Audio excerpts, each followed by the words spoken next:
tompolasy tompovavy ao anatin'ny hafaliana tanteraka no iarahana aminao indray amin'ity miara-manonja MPS radio Mada ity amin'izao andro vaovao izao talata 9 novambra 2024 ataontsika araba ny manjaka miadana samy mahazo ny lafalo hatrahany ampitan'ny ranomasina isaorantsika ilanary noho ny fitantanany satria raha tsy izy dia tsy afaka hiaraka ato anatin'ny fandarana isika arabaina daholo isika any amin'ny faritra rehetrarehetrany eo ihany koa moa zany efa nambara teo ny any ampitan'ny ranomasina tsy misy hoavakavahana isika fa dia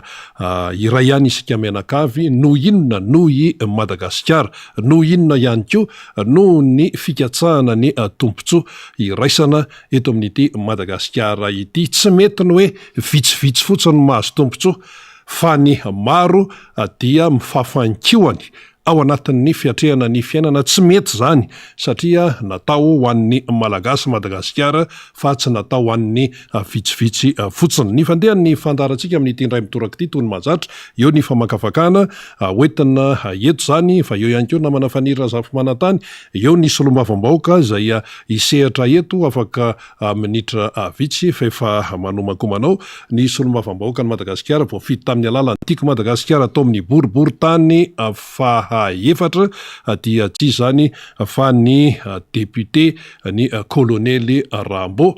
dia manana ny amboarana izy amin'izay efa nomany ao zany ny faniriana dia ny hoe ny afahanao manaraka hatramin'ny farany ny fandarana miara-manonja MPS radio Mada ka avy amin'izany no ivoizanao ny ataontsika hoe zavatra izay hoentina hiatrehana ny fiainana indray zay no hoe la tompolasy tompovavy fa hiditra vetrany amin'ny votoatiny fandarana isika mianakavy izany ary horesahana moa zany ao anatin'izay fandarana izay ny resaka hoe kere ny resaka tena fiovaovan'ny toetrandro any resaka hoe pré-campagne ahoana ny sasany toa efa manao propagande sahady nefa lazaina fa hoe misy lalàna eto hoe misy an'izao eto hoe sinsisa maso mijery fitaratra vita tsy enjery tany am-pianarana io miara-mahita ny rehetra fa dia efa misy manao propagande sahady amin'izao fotoana izao tsy maintsy resahana izany rehetrarehetra izany satria araka ny tenenina teo hoe tsy anianina rery na anianina rery i Madagasikara fa antsika mianakavy hoe tantandalany bonne gouvernance sinsisa fa nga zany tenitenenina fotsiny fa mila piarana zany mila aseho zany ary ny mpitondra fanjakana dia mila manome modely momban'izany hoe fanajana ny lalàna izany ninona mety fipasipasohana any rehetrarehetrany de ny fahitany maro azy de efa misy manao pré-campagne amin'izao fotoana izao ka rehefa hoe izay no izy maninona koa ny sasany no tsy avela ny sasany ary indrindrandrindra ohatra hoe ny tiako Madagasikara anao anniversaire fotsiny de efa sakatsakanana etsery nefa ny ao anivon'ny fitondrana manao tena hoe fihetsika isan-karazany amin'izay hoe fampisehoana ny tenany fampisehoana ny zava-bitany efa pré-campagne ne zany tsy misy olona daly eto akory tsy misy olona hoe tsy mandinika eto ka tsy atakatra izany toe-javatra izany de inona ny rafitra eto amin'ny firenena tokony teny momba an'izany fa inona no ataon'io CNI io zay ne mahatonga ny olona hiteny hoe tsy indépendant io CNI io sainina fotsiny fa le hitsy ao satria ny sasany manao ny ataony ery manao ny hoe fihetsehana isan-karazany efa pré-campagne no fahitany ny rehetra azy tsisy miteny tsy mba misy hoe rappel à l'ordre akory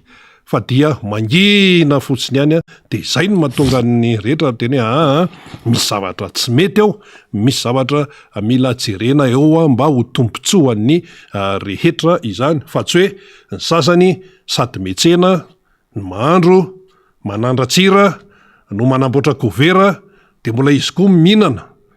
de rehefa voky de fatatsika antoiny rehefa voky de ahoana zay le izy zany eny ary averantsika de hiditra amin'ny votoatany ny fandarana fa iny moa zany savaranandro ihany efa eto namana fanira zafy manantany andray ny solombavambahoaka voafito tamin'ny alalan'ny tim tao amin'ny boribory tany faefatra ny député ny kolonely Rambo ndao ary namana fanira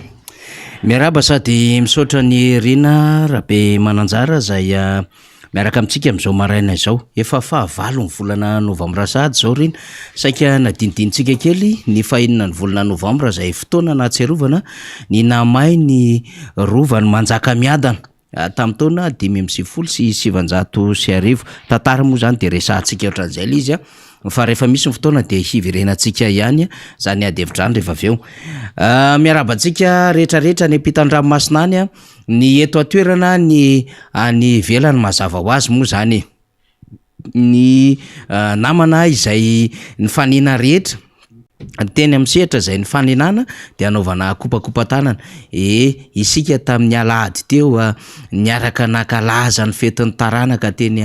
atsapan-drano fiderana teny de betsaka ny namana mifampiresaka mifankahita teny de anaova kokoa fa obe atsika le nifankahita teny tamin'ny lahady fa omaly mola izy de tsy voateny de anaova kokoa satria nisy nampiatsa ary adinonao zay tena tsy adinitsika fa nisy fandaminana kely teo dia saika raikitra tany anaty famakina message zany de mialatsiny indrindra ny namana rehetra naizanaiza misy atsika de arabaina izay manjoy ty fandarany ty ny anomboantsika azy alohan'ny dirany solomamboaka colonel Rambo izay efa avombonao miomakomana de ovakiko aloha reto afatra izay avy amintsika tao anatin'ny 34 12 942 reto dia aorinan'izay sika no andray ny colonel Rambo. Ny afatra voalohany de hoe bonjour faniry afany tamin'ny dada ny fandriampahalemana tena tsara ny asa tena BDB mila mailo hatrany isika amin'ny fifidianana fa tsy ferana ndray ny osika ataondry zareo mila metsiketsika ihany koa amin'ny fanetanana ny olona isika tery atia anosy mahavelona de miaraba ny tery zany zay nandefany zay afatra avy amintsika izay any ambato dia kokoa izy izy mihaino MBS izy de arabaina zany zay nandefany zay afatra izay ny afatritsika manaraka atao anatin'ny 34 12 942 de hoe ny mpitondra ny tetezamita sy ny rezima am'izao no tena mpamadika tanindrazana satria ireo no mpikaramanady ny frantsay tamin'izany ka hatramin'izao zay ny antony tsy ahazona ny ilzepatra hatramin'izao satria Andry Rajoelina dia sakaiza amin'ny frantsay fa mody metsara velatsy amin'ny vahoaka malagasy fotsiny mandiny géopolitique hoe iza no tokony sa hiady amin'ny la France Ravalomanina sa Andry Rajoelina zay zany no fomba fijery namana anankiray de toy izy alizy taty aorina ozy izy rehefa niasa zany 2007 dia sendra dalo fa natahorany dalo ny t-shirt marka Ravalomanana nanaovako azagaga nareo zay mieny fa entitra amin'ny fampanarahan-dalàna zany fitondrano marka Ravalomanana zany zay no antony nampatahotra an'ireo dalo reo na ny foloany data am'izany ary tsy nahazaka ny fampanarahan-dalàna napetrany nefa tsy ohatran'izao tsika raha niara-nanoana azy indrindra teo amin'ny fanoherana ny frantsay fomba fijery daholo moa zany de vakitsika le izy na maraina ozy izy na hariva ohatra averina alefa ny MBS miara-manonja dia amin'ny ora mahazatra alefa ny MBS mpianatra katolika fa iny za tadidiko tsara no soratana tadidiko tsara ny soratana ok Ravalo no arahanay tamin'ny 13 mai 2002 zany eny le fomba fanoratra hoa mba hatsara kely ihany zavatra soratantsika fa manjary sahirana be de lavalava kely le message le namana zany hoy tena lava mihitsy izy ato ndahoary salama tompoko azafady mba resao raha mety le hoe 65 ans vao retraite zany hoe 5 taona vao retraite izaho mantsy sécurité no asanay ary ny baiboly zany laza hoe 70 ka hatramin'ny 20 taona raha ela indrindra de zay no farafahavelomana de aiza zany afakely indray ny lera namaniny zany bonjour ozy izy radio mada afatra ho an'ny panina foany ny fonjy eto Madagasikara haity efa le mivakitsika omaly fa mety miverina fandroany ty zany salama ozy izy même le hoe champion ny industrie rangano tena mahagaga aiza daholo zany no misy ny misy aza potika na tsy voalony karaha mampiasa sa ny deklarena tamin'ny zavatra fafy zany Salut izy MM aoka isika ivavaka mafy ho an'ny dada mba ho tafaverina hoe ho amin'ny fitondrana indrindra isika tatsa fa raha zao fitondrana zao tsy fantany akory sika na ny ministra azy tsy mahafantatra antsika avy aty aparafaravola ihany. Inona ndray ty voatery ndaso fa ratsiratsy le soratra de aleo tonga de mivanty. Salut miara-manonjy Lucien ozy izy ex-président Fokotim taty Mahajanga mahavoky avaratra ihany no miresaka amintsika raha nanaraka tsara ny kabary nataon'ny président frantsay tamin'ny COP27 tamin'ny alinareo de tena betsaka ny pays de tapaka lizy raha Lucien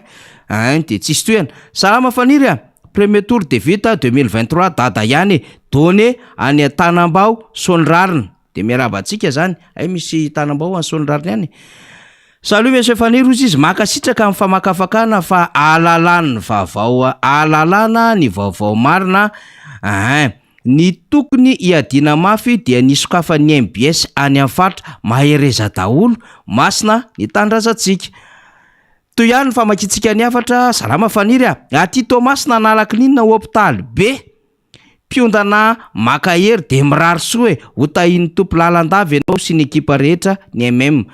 de miarabantsika rehetra. Salama Faniry tsisy miala amin'ny dady hoe Rajima 67 any de miaraba Rajima tsy hay moa zany le 67 ny Rajima na avaratra na atsimo na andrefana na avaratra andrefana na ty amin'ny parkina ty maromaro 67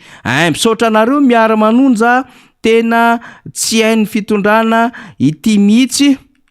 ny sosialim-bahoaka raha rany zany tenin'ny filo dia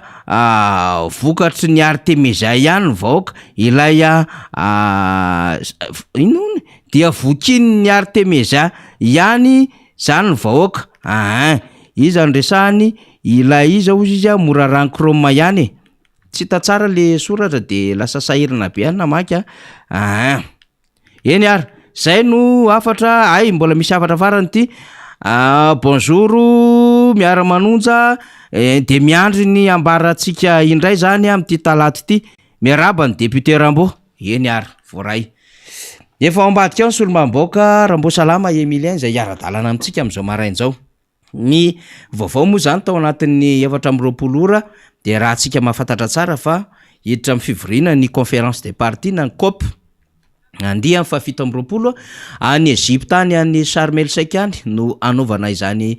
fivorina zany de efa nambarany rina tamin'ny fanokafana fandarina teo fa iresaka ny resaka tontolo iainana ity sika sy ny fiatraikany sy ny lafin-javatra rehetra miseho aty Madagasikara. Akoatran'izay de iresaka amin'ty resaka tsy fahampiana ara-tsakafo tena grave de tena grave ary tena presque hoe kere Madagasikara. Ny sary mbola mivoaka amin'izao fotoana zao de ny any Kongo ary efa maro be ny maty any Kongo raha ny vaovao zay melipatrana. Ny any amin'ny faritra Tsimonosy de efa fantatsika ary diso fantatsika ny amafin'ny kere any fa efa miakatra izy io manafika amina tanàn-dehibe de le kere tsy vitany hoe tsisy rano any amin'le toerana tsy afaka mikarana na hoe tsisy sakafo fa le tena kere zay vokatry ny fahantrana le pauvreté mihitsiny zany no misy am'izao fotoana zao de mafy be zay kere vokatry ny fahantrana zay de efa nitenentsika fa na eto an-tanàn-dehibe amina renivohim-paritany samihafa aza de efa ahitana taratra an'izany satria menjera matimaty foana ary betsaka ihany koa no mangalatra ary tsy ampozina ao anatin'izy tsy rem-pianakaviana tsotra fa misy efa bebe misy mbola tovavy kely misy ankizy kely de rehefa mangalatra de inona daholo le izy hatramina raim-pianakaviana de hoe tsisy sakafo hanina de tsy mifidy angalarana tsony koba ny sasany ny sasany akoho ny sasany dia yaourta kely varotan'ny olona ny sasany dia lamba na kloty kojakoja amidy eny amin'ny friperie reny de reny no avadika sifra rehefa aveo misy mangalatra satria tsy mananasa tsy manana vola amidy sakafo le malagasy de kere tsy amin'ny endrin'le hoe tontolo iainana tsony le zava-misy am'izao fotoana zao fa kere vokatry le fahantrana nateraky le tsy fahaiza mitantan'ilay fitondram-panjakana misy am'izao fotoana zao horesahantsika eo zay satria nanomana fa lafin-javatra maro mahakasika an'izany ny tenako sy rena rabe mananjara anatin'ity fandaranyity fa efa eto miaraka amintsika eto ny député Rambo Salama Emilien député Rambo eto amin'ny boribory tamin'ny fahaefatra miaraba député Rambo tamin'ny talata lasa teo moa zany tsika sy tafaraka ny antony dia fakalazana ny fetin'ny olo-masina Toussaint tamin'ny herin'ny andro tafaraka ka nantany fa nga tsisy miara-manonja de mba miala sasatra kely de androany ray vao tafaraka de miaraba amin'ny député Rambo Salama. Miaraba Faniry de miaraba nareo technicienne ao ambadika eo zay mandefa an'izao fandaran'izao eran'ny Madagasikara sy any ivelany any, miaraba nareo technicienne koa amin'ny radio Mata manampy ny MPS amin'izay fampanjoina ny fandaran'izay eto amin'ny firenena. Dia manarak'izay tsy mety raha tsy misaotra an'Andriamanitra Faniry satria isika tsy tahaka zao raha tsy ilainahary no niasy ny tahantsika nandritra izay atao hoe tapa-bolana tsy mifankahitan'izay araky ny teninao tao, dia ataoko fa rary ny sitriny raha misaotra azy satria raha araky ntsika malagasy azy amin'ny teny hoe ny vato nahitatso azo sorana tantely ka maika ve fa Andriamanitra nahitana ny fahasalamana sy ny nahatonga antsika velona ny ohatran'izao de tsy hisorana izy ka dia atao goavana be izay fisorana azy zay ary mbola mankataka amin'ny hatrany ny fahasalamana sy ny fahasoavana rehetra mba hanomezany tolotsaina ahafahana manatanteraka ity fandarana miara-manao ity izay tena fandarana lehibe tokoa ho an'ny vahoaka malagasy satria ato no hanovozana ireo vaovao alazany hoe tena marina, ny fampianarana madinidinika, ny fanabeazana eo amin'ny fiarahamonina sy ny rehetrarehetra ka dia mankataka izany fahasalamana zany tsika mba hoena zany tolotsaina zany mba ahafahana manatanteraka an'izany adidy-goavana eto amin'ny tany sy fanjakana eto amin'ny fiarahamonina izany. Eto dia manaroroatra mirary fahasalamana tanteraka ho an'izay ao anatin'ny tsy fahasalamana amin'izao fotoana izao satria raha araky ny vaovao azy de ohatra niakatra indray ilay Covid-19 zany hoe ny lasa ohatra mirokatra indray zany ilay aretina satria raha vitsivitsy izy teo aloha de tamin'ny herinandro izy de efa tafakatra eo amin'ny 20 raha ny taremarika ofisialy navoaka ny fanjakana moa zany fa ny tena marina any amin'ny tokantrano rehetrarehetra any dia marefirefo ny vahoaka amin'izao fotoana izao sady marefirefo ny tsy fahampitsakafo, marefirefo ny vidim-piainana, marefirefo ny tebotebo sy ny aya andavanandro sy ny rehetrarehetra amin'ny resaka tsy fandriam-pahalemana ny atokonao an-trano, ny anaty vilany, marefirefo ny aretina ihany koa ka dia mirary fahasalamana ho anareo zay tsy salama amin'izao fotoana izao ary ny raha fianonana feno ho an'ireo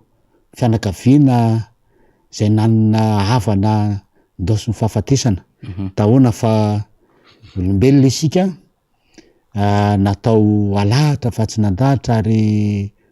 araky le teneniko hoe volovarin'Andriamanitra de zay tiany akany atsika ka dia mirary fianonana feno an'izany fianakaviana izany. De tonga de efa niteny resaka fahasalamana aloha fa dia mijaly ny eny amin'ny faritra iva amin'izao fotoana izao Faniry satria akaiky ny fahavaratra azo le orana teo tsy mbola tena fahavaratra azy fa mbola atao hoe mbola vao fampiomanana fotsiny iny fa de tena efa mikikikany eny amin'ny faritra iva amin'izao fotoana izao raha tsy teny fotsiny hoe ny eny faritra Angarangarana, Ivolana Ray, Anosibe, Andrefana voalohany sy faharoa, Mandragobato voalohany sy faharoa iny ilany Vatopasika iny fa de tena miakatra ny rampotaka manaraka an'izany ny fako moa eny an-dalana eny de tsy tenenina tsony fa de lasa tena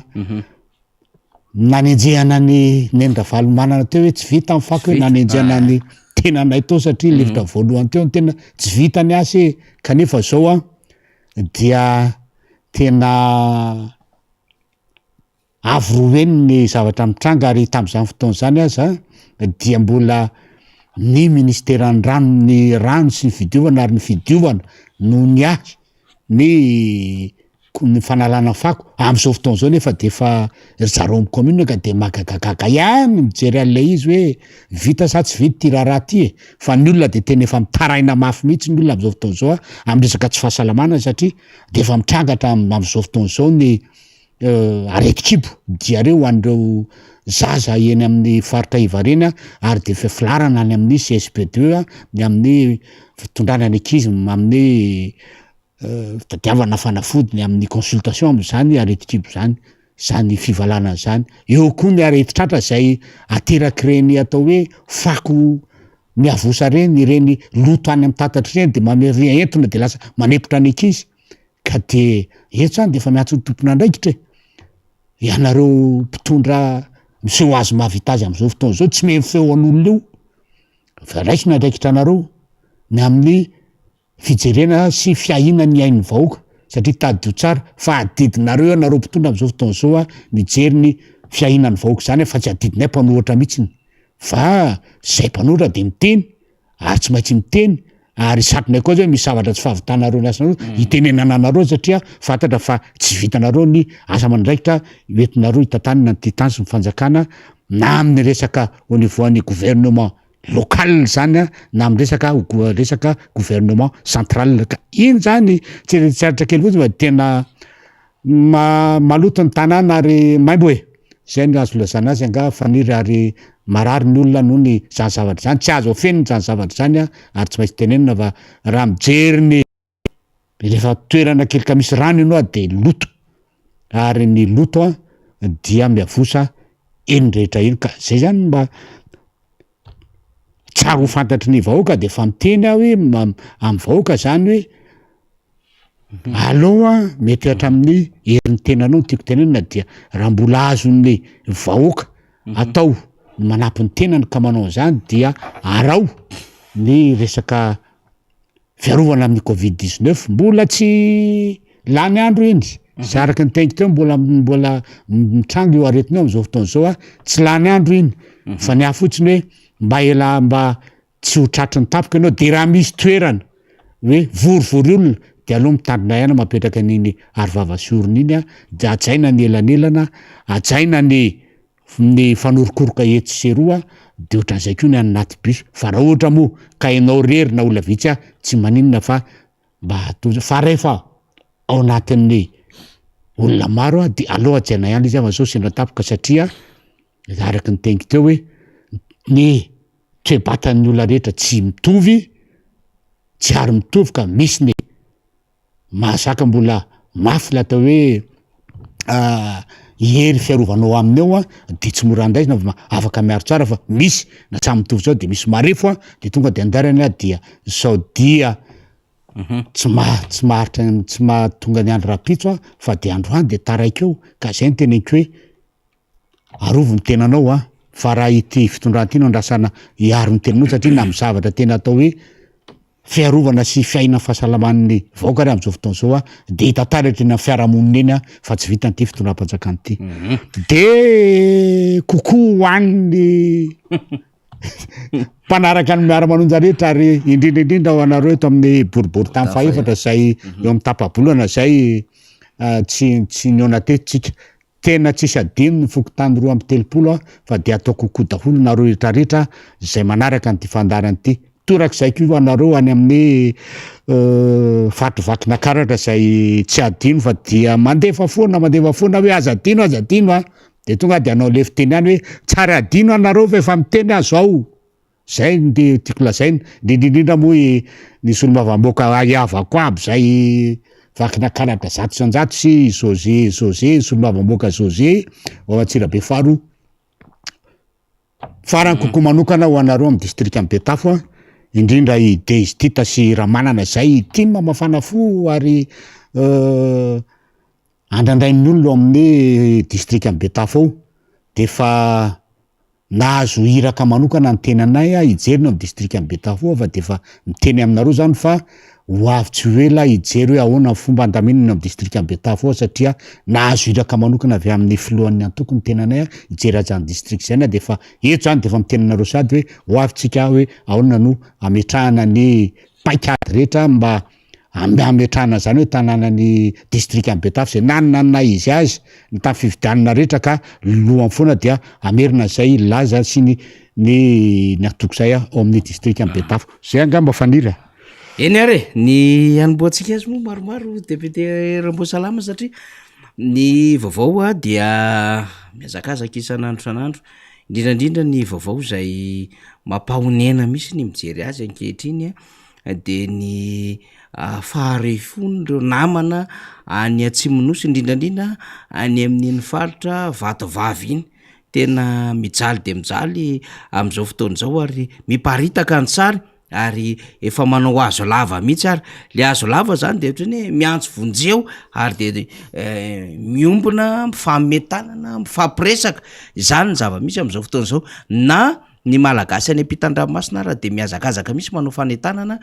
tsy fantatra moa zany zay mety ho avoaka ny fanadihadiana am'seritreresam-pinena fa efa maromaro ny manao appel zany ho avy aty Madagasikara am'ty zava-manjo tena enjana de enjana ty zay ve no anomboantsika azy aloha député Ramboasalama satria mino fa manakambara manoloana io mahazo ny malagasy am'izao fotoana zao io ianao betsaka moa ny fomba faniohon-kevitra fa anisany voalohany anatin'izany de hoe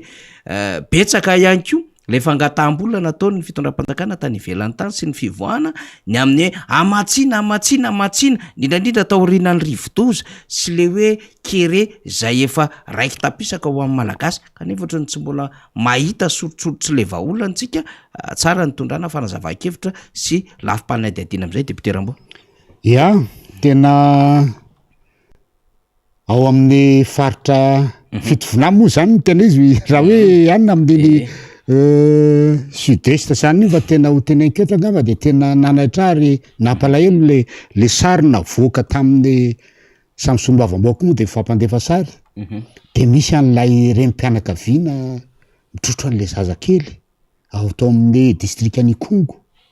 fa tena jerenao le izy de tena hoe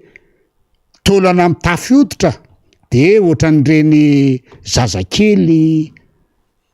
mbola trotrona reny de jerenao le hodiny fa ohatran'ny hoditra olona 20 taona tena mahonena ary tena mahotsa ary ataoko hoe ho fotsy mitempo mahita an'ireny sary reny de efa tsy olombelona tsony ny tiako tenenina de zao amin'ny solombavam-baoaka amin'ny Madagasikara ny tenako de hoy za hoe tena any amin'ny ohatran'ny hoe tsy eto Madagasikara le any Kongo fa ohatran'ny sanatry zany atao hoe fia distrika hafa mihitsiny distrika atao hoe colonisen'ny Madagasikara mihitsiny angamba de ampijaliana mba hiverina amin'ny lalana tokony arahany hoe lalana tokony arahany daholobe mialatsiny fa zany no tena fahitana le izy ary ny tena hoe ahafahana hoe mandefa an'izany tao hoe resaky zany dia ikongo io de efa nisy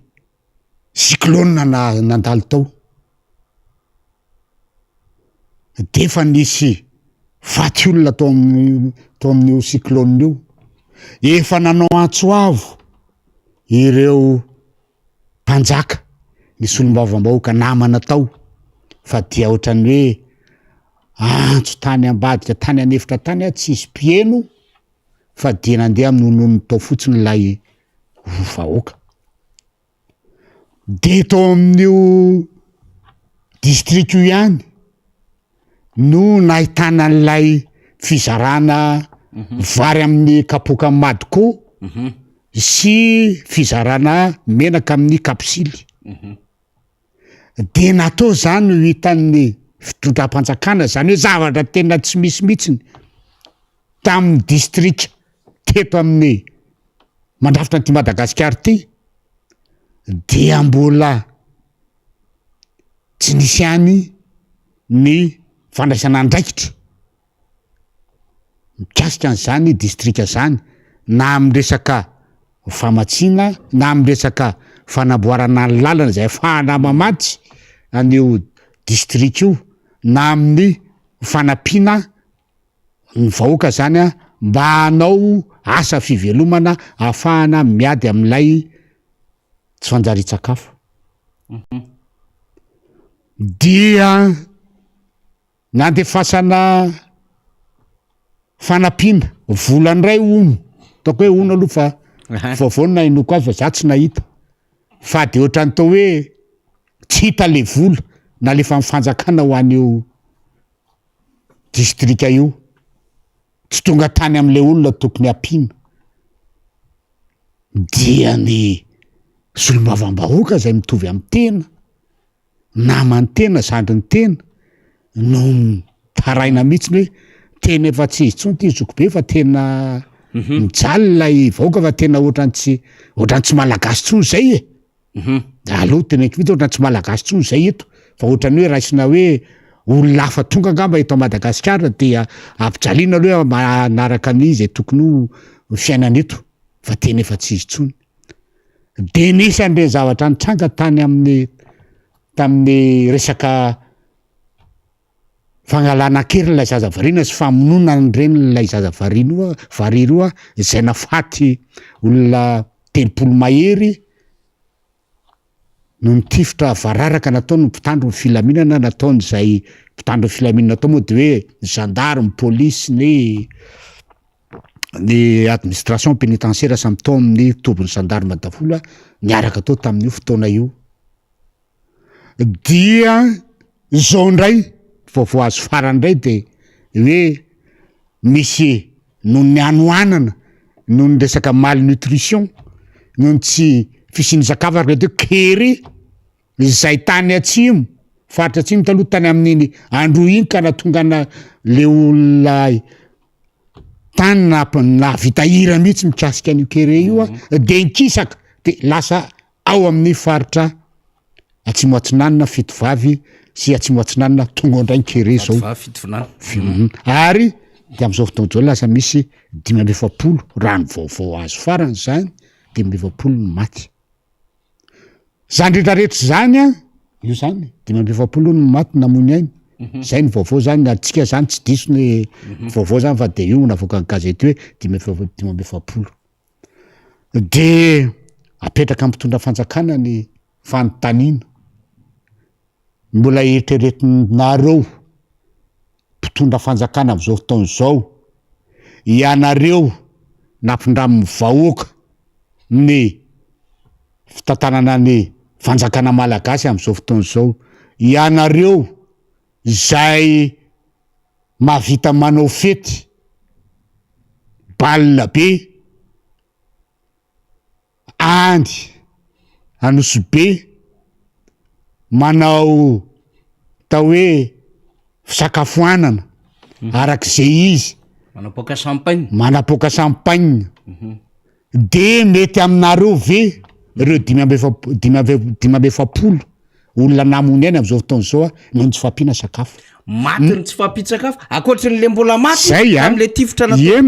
maty mbola diferenatsika rehefa aveo fa maty noho ny tsy fampiana sakafo grave be tena tsongofo fa raha mbola malagasy mahatsiaro ny tenany hoe malagasy malagasy ray malagasy reny ka mbola rahana malagasy andry tsy hitempo amin'ireny de mialatsiny fa tena efa tsy olombelona intsony fa efa tena ampitoviana amin'ny biby satria efa tsy misy fanahy mijery andreny olona renitsony eo aminareo mpitondra am'izao fotaona zao fa ny anareo dia lay resaka fahefana resaka fisehosehoana resaka fijerena ny zay atongavanareo na amin'ny fomba ahoana eo amin'ny fitondrana efa fijerenareo ny propagandinareo ny eo amin'ny fividianana amin'ny 2023 masaka otsainaroa fa tsy mijery an'izany vahoaka malagasy zay tena ao anatin'ny fahasaranana tanteraka, ao anatin'ny tsy fanjari-tsakafo, ary tena ao anatiny de atao hoe tena fahantrana lalina de lalina fa teny aminareo fa io ty Madagasikara ty tany mananjiny ty manana ny asiny ty Madagasikara ty ary Andriamanitra mijery ary mahita ny tokony ataony fa io de miteny aminareo ianareo tompona ndraiky mpanjakana am'izao fotoana zao ka mijery fotsiny ny zavatra mitranga ao Ikongo, mijery fotsiny ny zavatra mitranga any amin'ny faritra atsimo iny izay efa mikisaka, efa misy firetiny mikisaka mandositra amin'iny faritra iny am'izao fotoana zao nondretsaka vandreny sakafo. Anody anareo io zavatra io, anody anareo io, ary araky ny teniko zay tsy zany mitsara fa reo fanahan'ireo olona be de be, reo olona maty reo olona ianjadiny fahantrana lalina miaina ny ao anatin'ny tebiteby sy ny aia isan'andro sanandro anody anareo reo. Mampalahelo mampalahelo ary zavatra mitranga ohatran'ireny faniry dia voamaika za zany miteny an'izay voamaika misitona foana ny olona ankala zao fitondrany zao satria malagasy tadio fa malagasy tsy mahazaka an'izany ary malagasy de hoe maninona reo mpanan-karem-be miaraka amin'ny fitondrana am'izao fotoana zao tsy mahafoy zavatra kely akory ho andreny olona reny tsy maninona aloha zany nataony fa io araka nyvitenenina hoe zay Andriamanitra tsy andron'ireo androtsika fa dia hitatsika ny toy andrara ao anatin'iny any zany no itenenako hoe ary adidy amin'ny Kongo ary mahasolombavambahoaka ny tena dia ao anatiny ny asa mahasolombavambahoaka mampafantatra ny vahoaka hoe inona mo ny asa ao ary ao anaty mahasolombavambahoaka ny tena ko nanaovana tatotra mivahoaka satria zany no asa manao tatotra mivahoaka hoe ahoana ny asa ao dia resaka Ikongo any zany ary efa nitenenina teo lay tifotra variraraka izay nafatesana sivily tamilay resaka fangalana-kery ny zazavariry namonona n'lay reniny dia tsy balahoasy mitovy amin'ny fitondrana am'izao fotsiny ny solombavambahoaka vice président Brunel Faniry fa dia nataony mihitsy lay taratasy fangatahana fanadiadiana avy eo amin'ny miala avy eo amin'ny anteny miram-pirenena mitrasika an'ireny atao hoe famonon'olona atao Ikongo reny ary dia lanto amin'ny asam-bomiera omaly zany ary ny tenanay dia zay atao hoe filoha lefitry ny vomiera ny fiarovam-pirenena dia nanatrika izany na dia hoe tsy mifidy aza fa nangatahana kosa ny hevitra ny amin'ny fananganana zany fanadiadiana ao aneviny anteny miram-pirenena mitrasika an'iny vono olona tamin'ny 29 août 2022 iny zany ny zany hoe andeha le commission d'enquête parlementaire zany hoe mbola mandeha zany ny tao amin'ny asam-bomiera zany de efa lany izy de ny vomiera'ny atitany sy ny fitsindraram-pahefana izay no mitarika an'lay izy zany dia nangatahana ny hevitry ny vomiera'ny filaminana anatiny sy ny vomiera'ny fiarovam-pirenena dia samy nanaiky dafolo ny vomiera anivon'ny filaminana anatiny sécurité publique, sécurité intérieure sy ny défense nationale zany amin'ny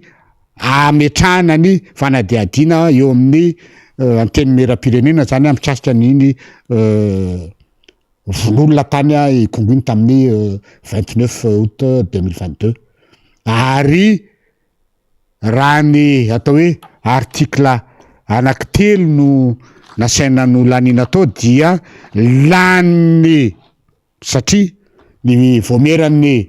atitany sy ny fitsindrapa-efana no nifidy an'izany dia lany tsy nisy mpanovana ary lany 100 isan-jato any atao hoe andininy telo ananganana zany voamera mpanaty ady zany ary dia tavaberaka somatsara moa zany omaly fa dia vita zany zay ny asam-bomiera ary hoentina any amin'ny science plenaire zany hoe fivorian'ny daolobe zany ananganana n'lay voamera anao ny fanadiadiana zany any akonga mikasika ny raharaha io zany hoe raha ny fotoana tokony andiny anazy zany dia amin'ny 15 ny volana novambra zao zany no andeha any amin'ny science plenaire ho zavatra io ivorino ny solombavam-boaka rehetrarehetra andanina an'io proposition de résolution napetraky ny solombavam-boaka vice-président faritany fianaratsoa Brunel io zay efa lany tao ka dia eo zany no andanina le izy anaovana zay zavatra zay ny tino marena zany ary hoe ararotina ho tenena amin'io de zao filaminana ny mpitandro filaminana no voateny tao anatin'io proposition io nataony solombavam-boaka Brunel io zany ary mpitandro filaminana moa dia aloha zava ndreka fa mpitandro filaminana am'izao fotoana zao dia mitafika malagasy dia ny zandary dia avy eo ny police nationale ary efa mitafiditra koa moa zany ny mpandrarany fonjany any administration pénitentiaire dia eo moa zany mila ho fantatra tsara hoe iza marina lay mpitandro filaminana tao anatiny ka nanao nyo tifitra variraraka io satria ranomaly defa nisy resaka kely ary tsara ho fantatry ny vahoaka zany satria raha natsona daholo ny teo anivon'ny gendarmerie sy ny teo anivon'ny police nationale dia ny police nationale no nanona ny antso fa ny teo amin'ny gendarmerie zany de tsy tonga io zany mbola tsy resaka hoe fanadiadiana ifotony fi tena fidirana amy tena hoe amin'ny atsipriany fa filajana amin'ny akapobe fotsiny hoe tsy resaka vava fotsiny natao momba nyty proposition de résolution ty fa tena izy de tenenina aminareo fa misy zavatra tao io zany ka io zany de misy fidinana ifotony de misy afetsonan'ireo atao hoe tompona ndraiky tany ifotony zay tao amin'ny tanàna io na polisy izy na zandary izy na olona tsotra izy na mpandrarany fonja mikasika ny zavatra io fa de tsy maintsy hita eo zany hoe iza no nanome baiko itifitra iza ireo olona nitifitra ary taiza ny toerana nisy andreo loroa nadina zany tifitra zany efa nisy ny tato amitsika tato amin'ny antokotiako Madagasikara zay nanao iraka tany nalefa ny filomarika Ravalomanana hitondra ny anjara breky solombavam-boaka Mamy Rabenirina sy Andrembolaina Jery zay nitondra ny fanampiana avy amin'ny filomarika Ravalomanana sy ny antoko ho an'ireo atao hoe vahoaka niaran'izany fahoriana Tsiroamatany zany dia ny vokany fahaveren'ny fahalavony ny fianakaviana amin'ilay tifitra variraraka zany aza azo raisiny reny anampiana izay fanadiadiana mbola iseho manaraka ao zany ary io fanadiadiana io zany dia erahany atao hoe groupe parlementaire misy eo amin'ny anteny meram-pirenena de misy amindreo amin'ny zareo mpitondra am'izao fotoana zany de angalana ny ato amin'ny antokotsika atao amin'ny antoko tiako Madagasikara de akanany eo amin'ny atao hoe groupe ny zareo atao hoe centriste le GPR de misy koa zany akana amindreo groupe ny zareo zay atao hoe tsy non affilié zay tsy misoratra zany ka io zany dia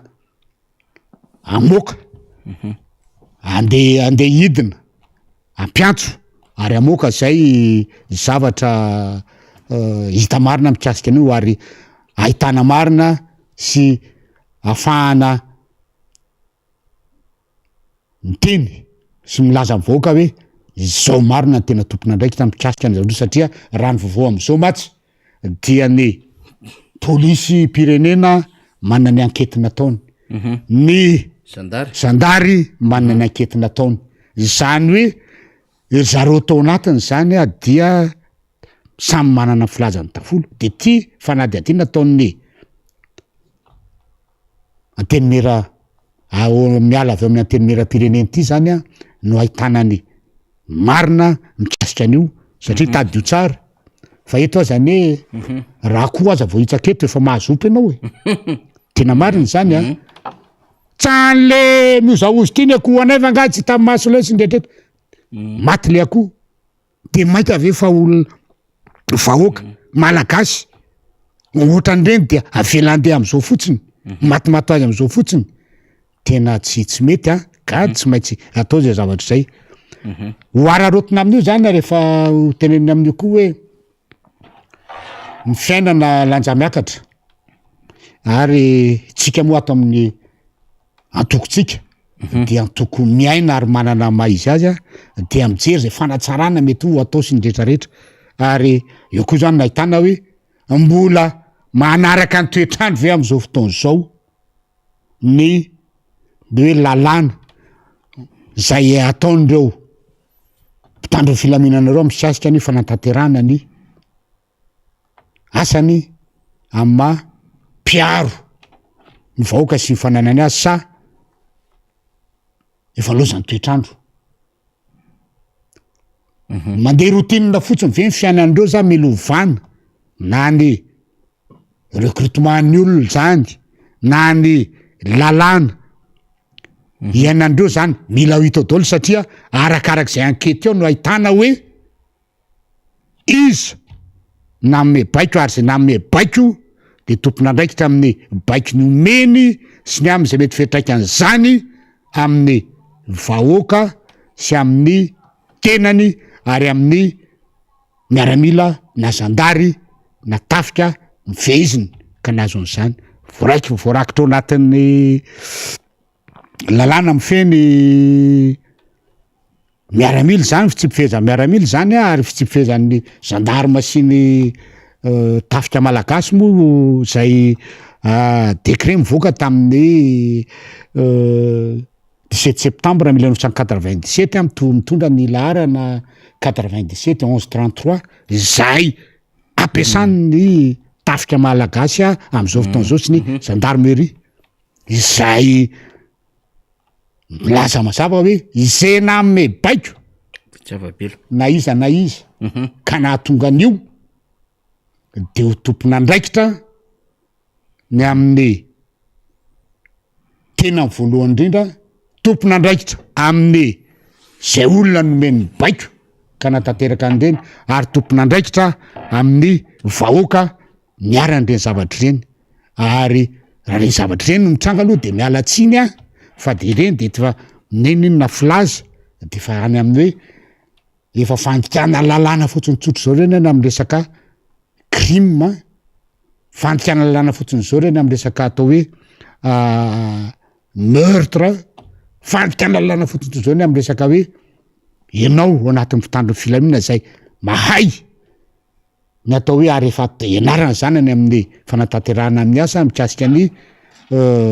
inona ny fomba fitondratena tokony ananana raha misy vahoaka ohatran'ireny eo anylohanao inona ny atao hoe fitsipika tokony arahana na atao hoe règle de comportement na règle d'engagement amin'ny zavatra ohatran'ireny ianarana zany na ianao tokony ahay ary efa ianarana koa zany ny hoe ary tokony mahay mampiasa ny hoe inona no fitaovam-piadiana tokony ampiasaina raha ohatra olona ohatran'izao ny oloha tena ka eo daholo zany ny voahany zany ankety zany ary mirantsiana zany atao hoe fitaovana iasana amin'ny mba hahafahan'ireo mpitandro filaminana ny tafika malagasy ny polisy ny zandary sy mpianro fonja iaro alevoka malagasy fa tsy ady hoe ianao atao hoe iaro ny vahoaka indray no anao zavatra fahatany ohatrandreny ka dia miteny zany amitsika vahoaka malagasy zay manaraka an'izao fatana zao fa voapetraka lany to amin'ny asa mbomera fametrahana an'io commission d'enquête io momba ny zavatra antrangatany konga dia oentina any amin'ny février iraisan'ny solombavamboaka amin'ny 15 ny volana novambra ho avy zao. Fandrinrehetra moa zany de hoe mba tsy ho faty akaranany tahaka ireo voamera nanaovana fanadihadiana hatramin'izay ty zava-mitrango ty satria tena anisany natohina de natohina ny malagasy ary ny lalàna mihitsy mivohitsakitsaka tao anatin'izay hoe nahafozana ain'olombelona maro tao anatina tifotra nataona mpitandro filaminana zany kanefa de mitady verivery momokany fotsiny zany sofa mitsangana zany le solomamboaka mametraka an'izay voamera mpanadiady izay fa rehefa miresaka ny teny meram-pirenena ihantsika Andriamatoa Solomamboaka de ao anatin'ny session budgétaire moa zany tsika zany hoe ny fivoriana andiniana momba ny teti-bolam-panjakana zay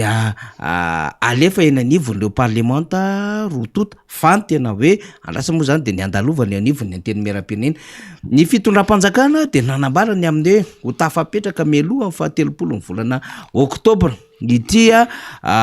volavolan-dalàna na projet de loi mahakasika an'ina ny loi de finance 2023 ity 324 betsaka moa ny zavatra hodinihana rehefa miresaka teti-bolam-panjakana isika satria ny taona ho avy io 324 dia année électorale zany hoe taona anatanterahana fifidianana ka ho hita ao anatin'izany reo teti-bola hanaovana fifidianana fa io taona ho avy io ihany koa de eritreretana hoe hamalina an'ireo fitakiana ireo rehetra zay nanao fitokonana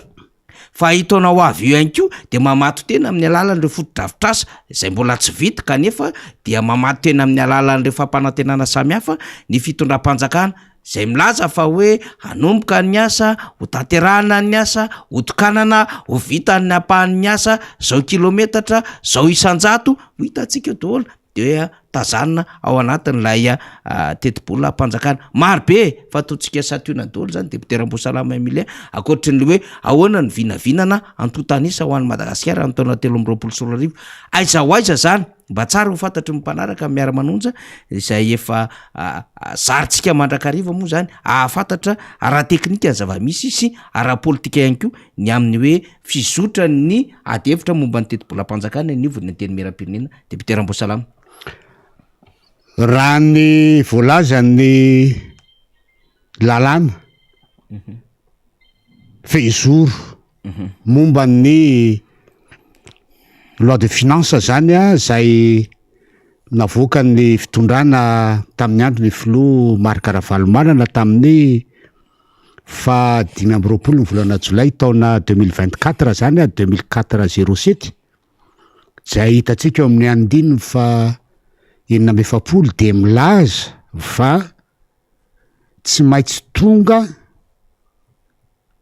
ao amin'ny anteny meram-pirenena ny volavolan-dalàna momba ny fitantanana ny vola ampiasain'ny firenena malagasy ny amin'ny taona manaraka zany hoe 2022 zany tsika zao de raha ny vola ampiasain'ny firenena malagasy vola miditra na vola mivoaka amin'ny 2023 zany dia tsy maintsy voapetraka ao amin'ny anteny meram-pirenena ny 30 ny volana oktobra ny zava-misy am'izao fotoana zao de tonga ao ono zay foana matsy mifanao ty fitondrany ty zany hoe misy apahany tonga ao fa tsy vita izy rehetra satria raha io volavolan-dalàna mikasika ny teti-bola 2023 io dia boky be anakefatra izy io tome 1 tome 2 tome 3 de misy document de performance anankiray zay boky efatra zany dia tsy vita ara-dalàna karahany tokony izy fa dia atao fotsiny anenjana n'lay de apetraka ao amin'ny braony bureau permanent zay tsy azony solombavamboaka idirana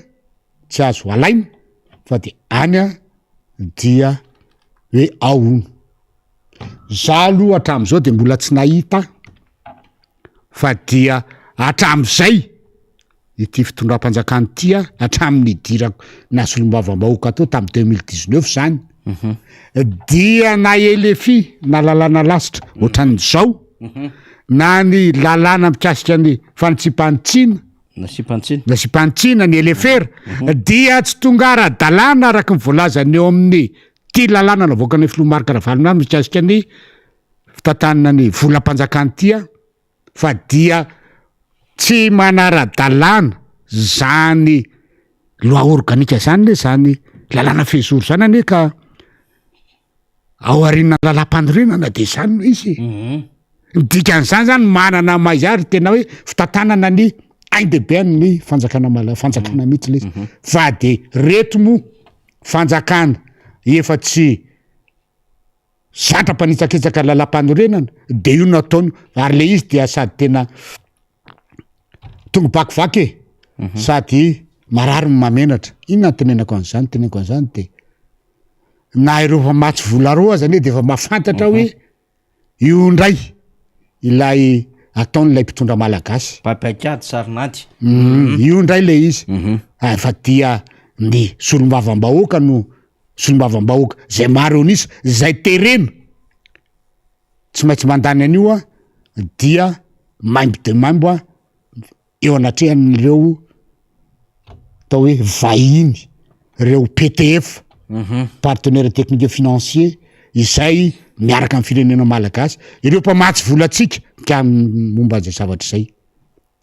ny atiny anaovany any io ne ka mba hafahana tena mamadibadika tsara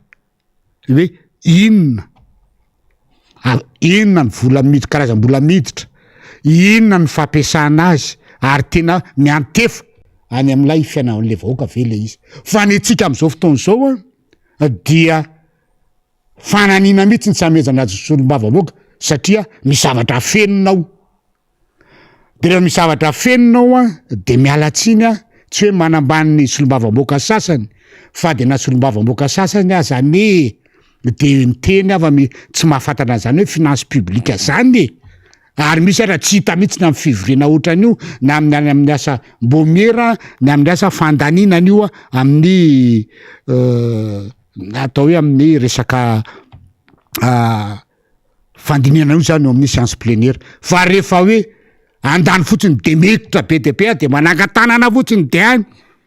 natao hoe tia omby banky ty de eny alefaso hoe raikitra omby vaovao ty va omby banka de alefa de ohatra zany le izy ka de mampalahelo zany ny zava-misy ka hiteny aminao hoe na hijerina tsiprianao de mandaigna raha hiteny eto fanira fa na zako raha mbola tsy nahita an'le izy fa ny afotsiny azy zany ny mampalahelo a de zao a fa manandalitra an'ilay vahoaka malagasy any zavatra mitranga ohatran'io satria ny lalàna de miteny hoe voatonga ny ao ny boky mikasika an'io lalàna mikasika ny tantanam-bola io a dia tonga de omena avy hatrany ny solombavam-bahoaka tonga le izy boky tsy feno boky tsy ampy tsy tonga am'le hoe tonga de omena fa de miandry de zao dia tenenina hoe amin'ny 2020 ny volana novambra zao vao omenanay am'izay a vao mety ho complet akamba le zavatra de mandeha ny asam-bomera momban'io dia tsy maintsy lanina ny 2020 ny volana novambra de eritrereto roa volana men'ny lalam-panorenana sy men'ny vahoaka andinihana satria zay le session zao zany a dia kasika koa ny resaka elefi andinihana an'io herinandro nataon'le mpitondra anaovana an'le izy mampalahelo a zany hoe le vahoaka mihitsiny zany no fitahana satria tsy ampahafantarana ampahalalana lay tena votoatiny vola tadio fa zay volohany tena amin'ny 2023 tadio tsara fa be de be araky ny teniny ataony miandra nyty fireneny ty ny fifidianana filoam-pirenena tena ataoko hoe tena zava-dehibe de koa ny fifidianana ny zay ho be ny tanàna reo anakiroa zany ny tena hoe raha tena jerena kajo hoe ao anatin'izy zany reo zany no vola tsy toko tsy foroana ane no lany am'izany ary milo fantatra hoe avaiza le vola akoatran'le vola fanampiana maro samihafa akoatra le vola fanampiana maro samihafa ary na vola fanampiana zany raha tokony fantatra isoratra ao hoe efa misoratra ao satria sao de misy vola fafa tonga any de tonga de de am'le hoe manao blanchiment aveo le mpitondra rehefa aveo mitrazony zavatra io zavatra tsy azo ekena mihitsiny dia lasany vahoaka mihinan-koany rehefa aveo mihinanfatiny rehefa aveo amy zavatra ohatran'izany ka zany zao de efa miandry faharoa manarak'izay mila hitao koa mifandaniana ny vola amty resaka fampanantenana isak'izay matsiaro ty hoe vola aviay za ny anaovana ny ty autoroute hoe atomboko ty tokony ho ao koa zany tokony ho ao koa zany ary tokony hitao koa ny hoe tsy anaonao fantany amin'io fotsiny koa ny ilay entreprise ny asa vavety avy any Egypte fa milo fantatra koa hoe raha zany natao de inona koa ny contrepartie amin'ny zavatra io ny Egyptianina tsy araky ny fitenen'ny tanora am'izao fotoana zao ny Egyptianina tsy Mera Teresa na Abbé Pierre fa matoa izy manao an'io de misy zavatra tadiavinao ka so sanatrian'izany ilay ressource naturelle malagasy rehetra ary raha mahalala fa iny toerana zay andalovan'iny atao hoe arabe migodany iny efa nandehananay iny faniry tam'izay mbola mpianatro manam-boninahitra atao Antsirabe niala teto Ambatondra Zaka de nahazo anatseva be de nahazo anididy de nanao andeha amin'iny réserve naturelle Zamena iny zay tena misy arenakebony tany tsy toko tsy foroana na hazo na biby na zava-maniry na arenakebony tany tena feno iny voaka ny Tomasina nataonay tam'izay fotoan'izay nandeha tamin'iny zay ao anatin'ny herinandro araky ny hoe manao raid moa zany ny fiteny azy ary tamoa nafaty an'lay promotionneur anay congolais zay nanao raid de voan crampe de stomatal le dala de taraiky tany de nevakena tany amin'ny hélicoptère tiako tenenina hoe fantatro inona ny zava-misy amin'iny réserve naturelle iny izay misy karerana safira karerana vato enjana be volamena de ialamaina am'izao fotsiny veny Egyptianina manao ny zavatra io ary mahagaga amin'izy de maninona no tsy maintsy amin'iny ny tracé an'le izy eo zany tokony mba heritreritra ny vahoaka hoe de ahoana marina zany tenin'ny colonel Rambo zany za mahitsy ary efa nandehanako iny aritako ary fantatro ny zavatra misy ao de ito zany de efa miteny hoe zany zavatra zany milo fantatra hoe inona contrepartie ataon'ny menany Egyptianina amin'izy manao ny zavatra io fa tsy hoe am'izao fotsiny io avy aiza ny vola anaovana an'io sa hoe mena ataon'io de tiany manao de tiany ny sandany rehefa aveo fa milo fantatra zany zavatra zany fantatro ny toeran'iny de ohatran'izay koa miala amin'iny heure 44 iny mepita makatia mahazo ny faritra Analamanga misy de misy ary misy karera reo vato sokoa amin'ny toerana andalovan'iny zany hoe faly malagasy mahazo hoe misy arabe migodany de au lieu de adiny fito nanaovana makare adiny valo vita ao anatin'ny adiny roa sasany fa jerevy le arenanao mivoaka am'izay zavatra zay iny zany tiako ahafantarina malagasy fotsiny hoe zao ane izy faritra andalovana io tena misy arenakibo amin'ny tany feno amin'ny toerana andalovana io misy réserve naturelle momban'io alatsika eo amin'io andalovana io misy reo biby atao hoe tsy misy afa-tseto andalovana amin'iny toerana iny toetran'izay koa reo zava-maniry de verina am'lay resaka hoe loi de finance teo le izy ao mampalahelo ary io zay hoe ity fanjakana ty rehefa maninona moa rehefa tsy anatanteraka an'izay anajanyzay lalàn'zay izy maninona tsy novany le lalàny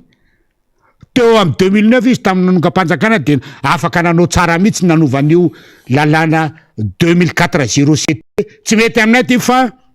filomarika Ravalomana nanao ty fa ty zao efa Iany Rajoelina lehibe ty ovana ty de aminovana azy fa maninona io mbola io any no arahana matio mbola arahana zany de io no nekeniny PT fa am'izao fotoana zao amresaka fanatanterahana ny lalàna momba ny fitantanam-bola fa rehefa tsy tianareo maninona tsy novanareo satria tsy afaka ovanareo satria tsy keniny PTF de dikan'izany tokony mba arahana fa tsika zany de tena atao hoe sans scrupule hozy izy fitenenana amin'ny fanaovana ny zavatra io ary le mampalelo amin'izy de zao le solom-bava-mbahoaka mandany an'le izy tsy ampiheverana tsy mandalina ny zava-misy ao no vosiketa satria manangatagna tanàna fahatany fotsiny manangatagna fahatany fotsiny momba ny fandaninana eo tetibolam-panjakana io zay ny zava-misy fa ny ireo tena mitena aminao fa tsy fantatra zao fa raha zahako no anontaniana zao de hoe inona le tena marary my vahoaka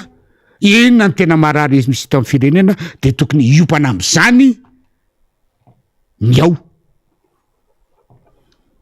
zany zao ny tokony ao ohatra hoe bon fandripahalemana zany zao tokony hojereny zany ferovana an'ity ala ity fa tsy efa may daholo ny rehetrarehetra zay vao hoe atsangana zao de anafatra helikoptera ohatran' zao tsika sady avy tanterana no azo anaovana an'io fa nga hoe vitan'ny helikoptera anankiray fa nga hoe vitany hoe mahitan'ny le film reny de hoe ny roplan iny de fa nga vitan'izany izy io efa tena mila dinihana lavitra be zany tokony hoe tokony mandeha am'izany ahoana araky ny tenin'ny faniry teo ty fitakina maro be etseroa ty zay misy tapaka lalan-dra am'izao marary maty telo taona tsy nandraika rano zay zany efa tokony andeha am'izany daholo zao tokony hompana am'izany daholo ny ao fa tsy tiresaka hoerahoera fahatany gauche à droite sia andeha am'izany le izy ahoana mikasika ny ity jiramaty ty zay araky ny teniko hoe tena mbola endry le ny aminay boribory tanfahera fa tsy mitovy amin'ny tsy mirano entosy faniry fa raha zany hoe fatapahan-jiro nandritry ny 26 heures zany ra tany amin'ny toerakafa efa tena nyrehatra fa teny amin'ny boribory tanfahefatra moa zany de tsy navita nanao an'izay fa de mitaraina fotsiny monsieur le député ohatran'izao ny atao ina sindretrarehetra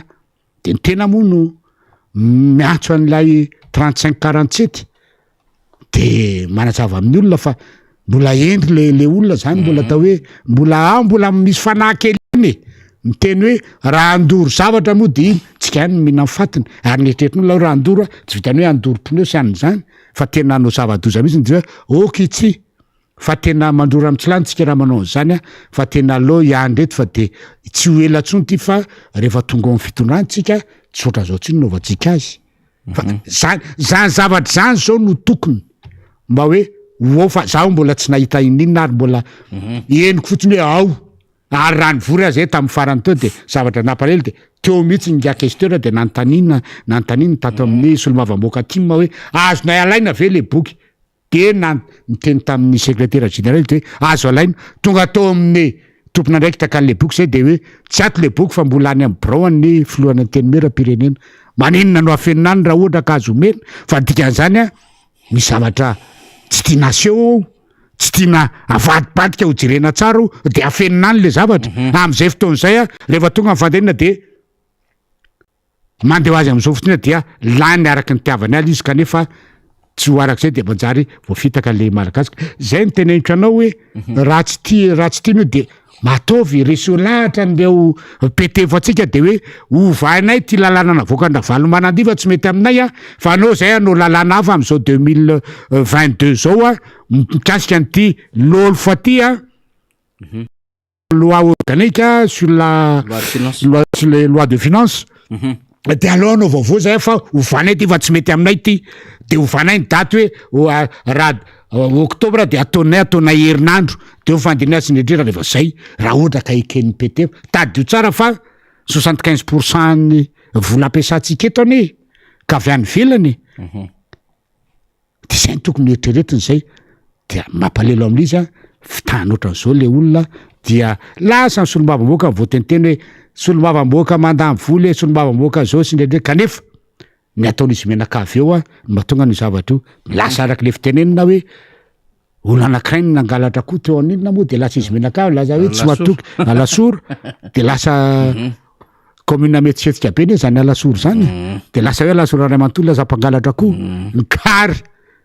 ny eo amin'ny fitondrana manao natao de saka le tsara tare laza tapatra amidolo ka zay ny zava-misy mikasika an'io loi de finance fa de miteny aminareo azy zany fa eny fotsiny io hoe ao fa mbola tsy tamy voamasoko hoe ohatran'izy any lokon'le boky eo mavo sa manga sa rose sa maitso sa orange tsy ferany zany mety ho zany dia zay zany de miteny aminareo zany fa dia manao tatitra aminareo fa zay no izy fa de zay no zava-misy eo amin'ny maraparantsika député Ramboasalama ny resaka teti-bolontsika teo de ny resaka fifidianana tamin'ny faran'ny herinandro teo tamin'ny sabotsy ny filohan'ny HVM sy ny mpandrindra nasionaly ny HVM Andriamatora Jaonary Mampiana sy Rev Rakotovao tany ampitan-dranomasina tany de nanao famelabelara-kevitra ny antsim-panao politika fiarahamonim-pirenena fikambanana samihafa olon-tsotra dia nanambarambaran'izy ireo ny fahitany zava-misy amin'ny akabeany zava-misy aty Madagasikara ny fikorotanana ny tsy fanarahan-dalàna ny fanerena sy ny fampiarana ny inona moa zany le hoe antsojay am'ireo zay tsy mitovy hevitra ka tsy mametraka zany fahalalana sy ny demokrasia tena izy zany de nambaran'izy ireo mahazava-dehibe ny fikaonantom-pirenena andinihana lafin-javatra maro ary nresahan'izy ireo ny hoe mila misaina tsara vao miatrika an'io fifidianana io sao de milégitime amin'ny zava-dratsy ataon'le mpitondra am'izao fotoana zao tena mahabeadevitra ty fifidianana ty député Ramboasalama ary na Andriamatora Jaonary Mampiana aza tamin'ny sabosy teo zany de fa nanosika ny andehanana n'lay fikaonantom-pirenena na de tsy handray anjara aza ny olona eo amin'ny fitondrana fa tsy miandry zay singa tokana ozy izy ireo anjany fitondrana zany raha-pirenena raha ohatra ka tsy hanao izy ireo tokony handinika ny rehetra ny voritambatra zany faran'izay maika am'izao raha-pirenena zao ahoana ny fomba fijerin'ny député Ramboasalama zany indrindra ihany ko ny am'ty raharaha be mahakasika ny refonte totale ity na hoe fanavozana tanteraka ny lisy-pifidianana marisarisa ozy izy nyseny fa misy fihetsika tsikaritra zay mampiaya ary mila diniany rehetra ity fihetsika atao fitondram-panjakana zay miazakazaka any amin'ny kopia fa obesikara-panondrom-pirenena ity ary tena mitety voatra marina izy ireo ary mampiasa vola be mampiasa olona samihafa ny vavolombelona sy ny sisa etsero mila saina daholo zany député Ramboasalama inona ny azotsika ambara am'izay maraparanantsika ny adevitra mba ampilamina an'ty fifidianana ty faniry dia tsy misy afa-tsy ny fanavaozana ny lalàna rehetra zay mikirakira ny amin'ny resaka fifidianana izany hoe zay tafiditra rehetra ao na zay tao hoe na ny seni na momba ny tao hoe ny vola ampiasainao na momba nyty resaka refonte liste électorale ty na momba ny fifidianana ty dia mila miova tanteraka zany hoe io fitsipy-dalao io mihitsiny zany no mila miova raha iteny aminao fotsiny azy zao ny eo amin'ny seni ny eo amin'ny seni any ka eto a de apetrako foana ao amin'ny seni io any ka tsisy autorité morale tsy misy ao ka mba misy hoe mba olona mba manam-panahy na olona afaka manitsy ny zavatra tsy mety fa de mandeha am'izay eritreritry zareo sy zay directiva omen'ny mpanatanteraka am'izao fotoana zao maninona no miteny an'izany satria io seni io ny teti-bola ampiasan'io seni io dia teti-bola avy any am-panatanteraka dikan'izany dia tsy maintsy manao tatitra any am-panatanteraka izy ary tonga de miteny hoe manana tety moral amin'ny mpanatanteraka nisy seny mamoan'izay vola ampiasain'izay zany hoe ilay le fara ma hoe indépendance ka tonga ny fividianana ilamina sy inclusif ary ekeny rehetra ny eo dia tsy misy dikan'izany zany raha mbola io lalàna mombany seny io foana am'zao zao tenendrareo hoe lalàna neny nametraka an'io io lalàna io ranga olona nanao azo vany io azo atsarainy io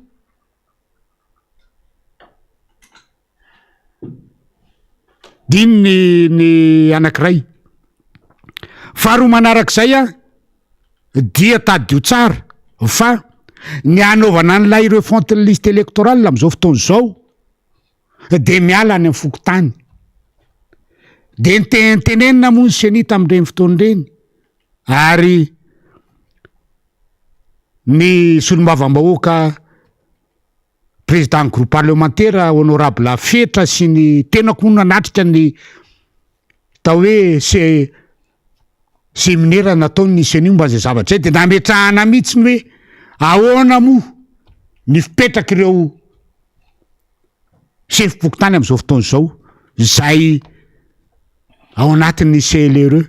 de efa tsy natao lehibe antsony izy fa mbola ao anatiny ao satria any amin'ny fokotany no miseho ny raharaha tadio tsara fa ny sefim-pokotany am'izao fotoana zao dia tafiditra ao anatin'ilay hoe domaine réglementaire fa tsy domaine de la loi ny tiako tenenina de hoe mbola ny chef district sy ny préfet aneny manendra andreo zay mbola ao anatin'ny mpanatanteraka fa tsy ny hoe ny lalàna zay hoe fidina ny ao anaty lalàna tonga de fidin'ny olona rehetra tonga de zay lany ao no izy fa mbola alefa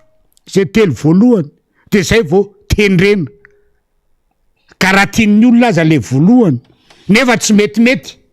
amin'ny chef district sy amin'ny préfet de avoakany amin'ny arrêté eo de le fatelo de inona ny dikany tsisy dikany ane zany hoe mila ovana tanteraka misitsy ny lalàna rehetra mikasika ny fividianana manomboka any amin'ny CENI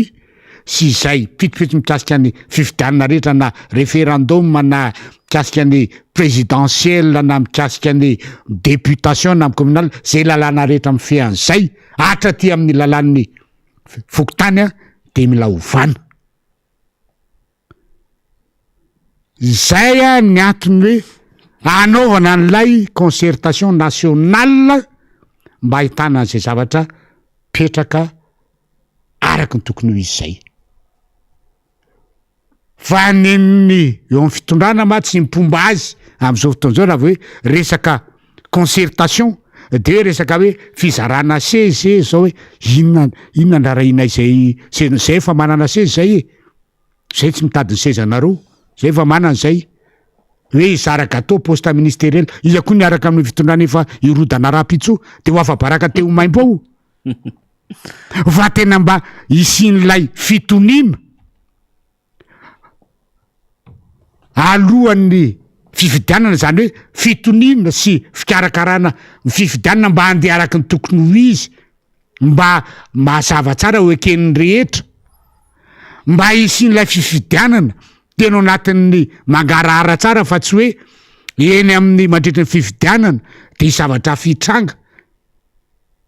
sy hoe aorian'ny fifidianana dia tsy ho eken'ny olona avy eo le valim-pifidianana satria ny zavatra tsy nety tao dia zany ve ny tadiavin'ny mpitondra anao am'izao fotoana zao keta zany de miteny hoe araky ny teninao tao moa hoe ny filotaloha iaera-jonano ampianina ny teny an'izay ary de tena izy moa tavateny fa za tena tena momba an'izay mihitsiny hoe antité anankiray ny mpitondra mihoatra amin'ny Madagasikara ka raha ny vahoaka rehetra zay indrindra manaiky ary mirahina anao an'io concertation nationale io aninonao fitondra fanjakana inona ny andrasana azy zay indrindra matsy ane efa ny communauté internationale izay mpamatsy vola ny eo amin'ny basket fond mikasika ny fifidianana io efa miteny hoe tokony atao zavatra io ary ilaina ny FFKM raha aman-dreny am-panahy izay ajatsika malagasy atapololoha efa miteny hoe tokony atao io zavatra io mba tsy isian'ny krisy raha mandrika indray eto ny olona rehetra zay antanina na efa misy antoky fa miaraka amin'ny fitondrana azy de manaika ny zavatra hoe tokony atao ny société civile de manaika atao io zavatra io oleretsy inona mbola andrasana am'izany zavatra zany ny fanaovana an'io anie tsy andeha angalatra ny sezanareo hoe zay mihitsy ka hoe omeo anay ny prime ministre na meo anay ny sezan'ny hoe meo Andramosalama seza ministre ny fiarovana na hoe meo any Todsoa ministre ny fampianarana ambony na hoe meo any anina amin'ny tsy zany ane fa le lalàna momba fifidianana ty mba fitsika madio no hoan'ny rehetra anatanterahana ny fifidianana tafidran'izany am'izao fotoan'izao hoe araka efa nytenen'ny namana rina teo hoe rehefa samy manao pré-campagne de ataovy mazava ny taratasy samy manao daholo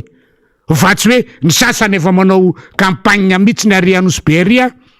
de ny sasany anao anniversaire de tsy avela andefasana mpitandro filaminana nefa ny ary manao ny ataony tena miangatra tsakasa indrindra zany zavatra zany ane ny tadiaviny de mba mila hoe mikondony rehetrarehetra manao an'izany hoe tino izy fa tsy atao resaka mampimehotra an'io fotsiny zaho tena mbola endry le malagasy ary tena matsapan'izany hoe mahatsapa le hoe fampitehan'ny firenena no le mpanokana-panjakana tao dia tsy te hiverina am'izany tsony efa manolo tanana ny olona kanefa ny am'izao fotoan'izao ohatra ny tao le mpitondra am'izao fotoan'izao izy nampondramina ny fanjakana indray no vo maika mitady raharaha tady ambolo krisy ka eto zany de efa miteny tsy misy afa-tsy ny vahoaka malagasy irery ihany zay mahitan'ny fahoriana sy maina am'izao fahantrana lalina zao no afaka alovany fiainany fantsendrasan'olo-kafa fa dia tokony eritreritra lalina am'izay isika vahoaka ny amin'ny hoavin'ny firenena indrindraindrindra hoavin'ny faramandimbitsika zao anefa mitrangatranga daholy nyresaka natao hoe mody rebrebena fotsiny aza hoe na code de nationalité de atao daholy tsara resaka ty fa efa mandeha daholy ny kajy am'izao fotoan'izao ny amin'ny hoe olona ohatran'izany tokony hitondra ny firenena olona mpanamboly ohatran'izao de raha malagasy kely de fa ina moa sahirana am'ilay fitatiavana ny hoanin'andro hoany sahirana am'ilay fijerena le fiompiana kely sahirana am'ilay fahasalamana indrindra dia tsy mijery lavitra so ihany fa misy atsika eto amin'ny miara-manonja manitra an'izany sy mampatsiahany olona sy manabe ny olona fa raha izao zavatra zao no mitohy tsy fanekena no concertation nationale io de mitohy no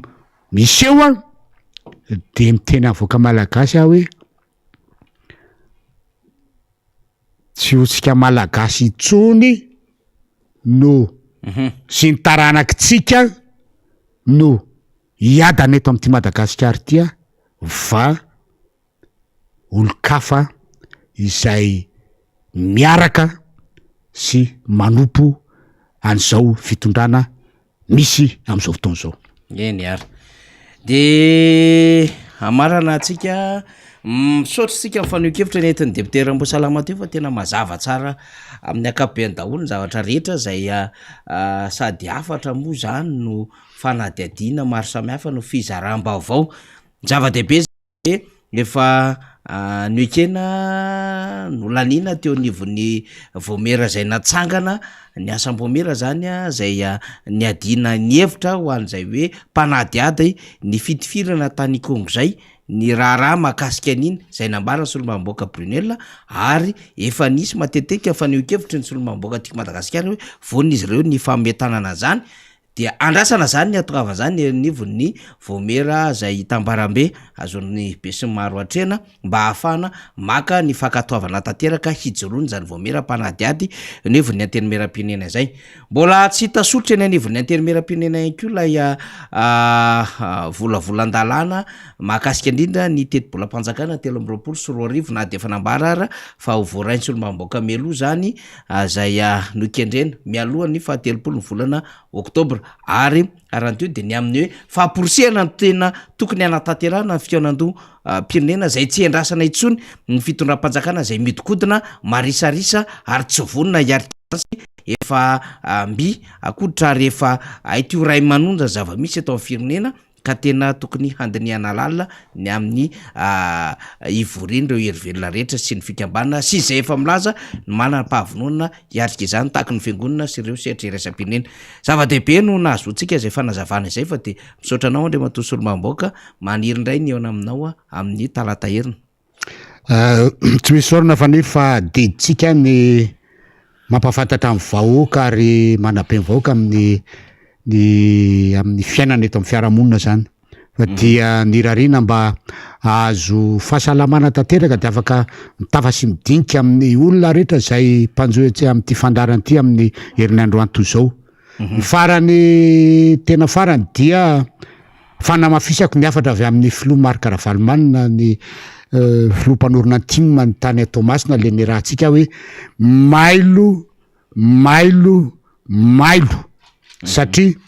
raha nyfandehan-draraha zao de tena mandady ny trambo ary hita miseho amin'ny fitondrana amin'izao fotoana zao ny fantahorana ny antokotiko Madagasikara zany ka mba elana am'izay fanamafisina zay atao hoe famailona zay dia fanetanana atsika rehetra aza miandry ireto atao hoe mpanisa zay mpanao antirefonty mpanisa mpifidy mpanao antirefonty ho tongany aminareo fa de tena loaro mihitsy de ataovy de eto de ataovy reto zay menakavy de ataovy ny taratasy ataovy ny sinoy de jereno fa de atao amin'ny ariny taratasy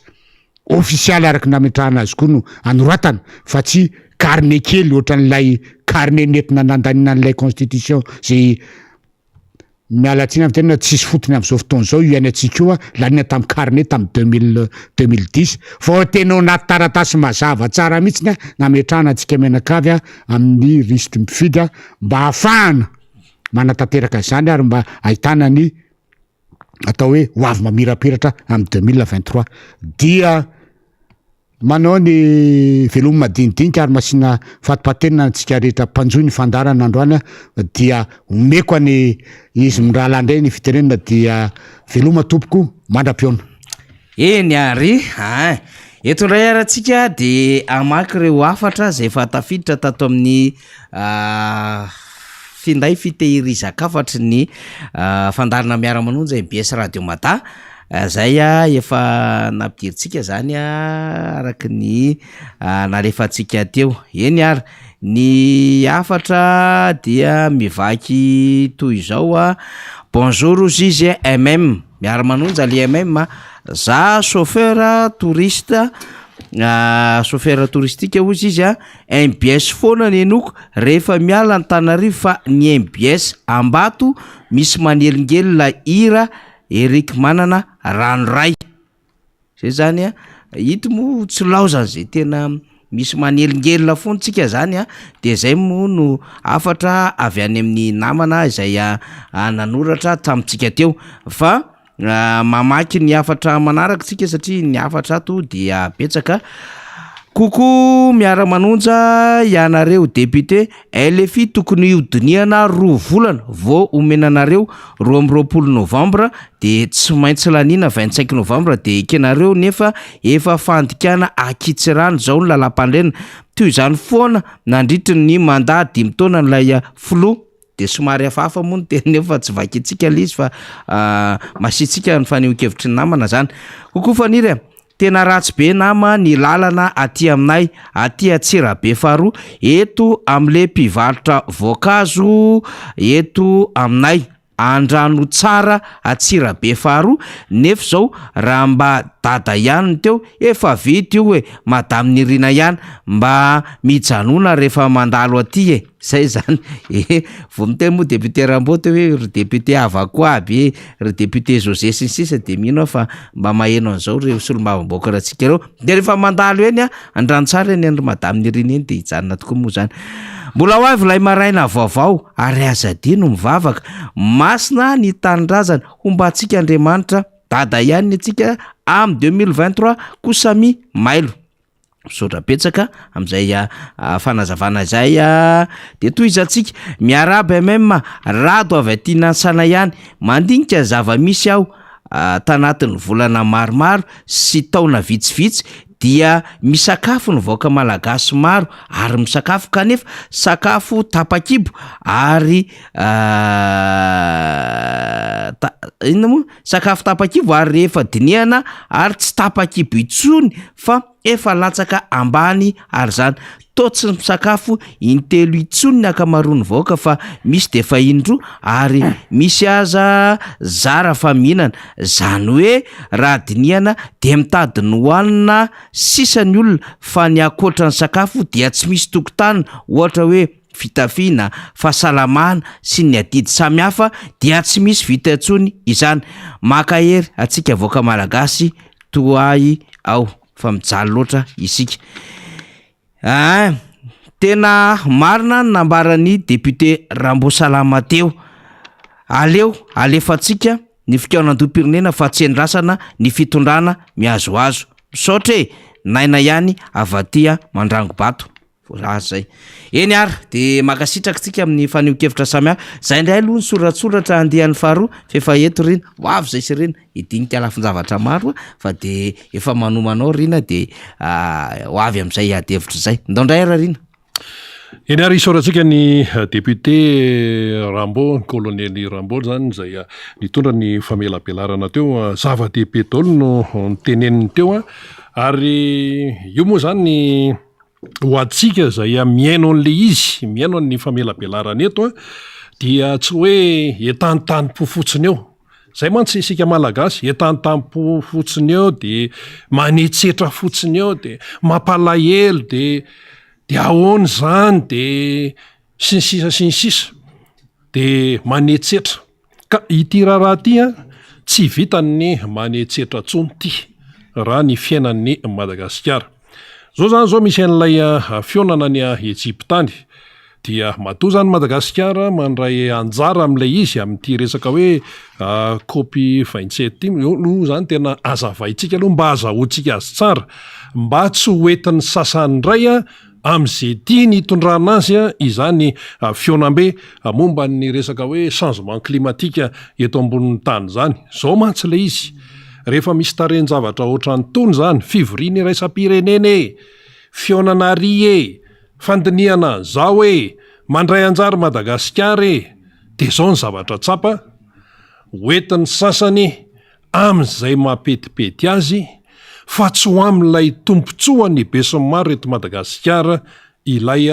fionam-be na fivoriana sy ny sisa na ihany keo misy resaka vola.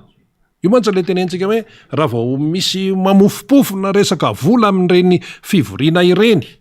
dia efa aingana de aingana mihitsy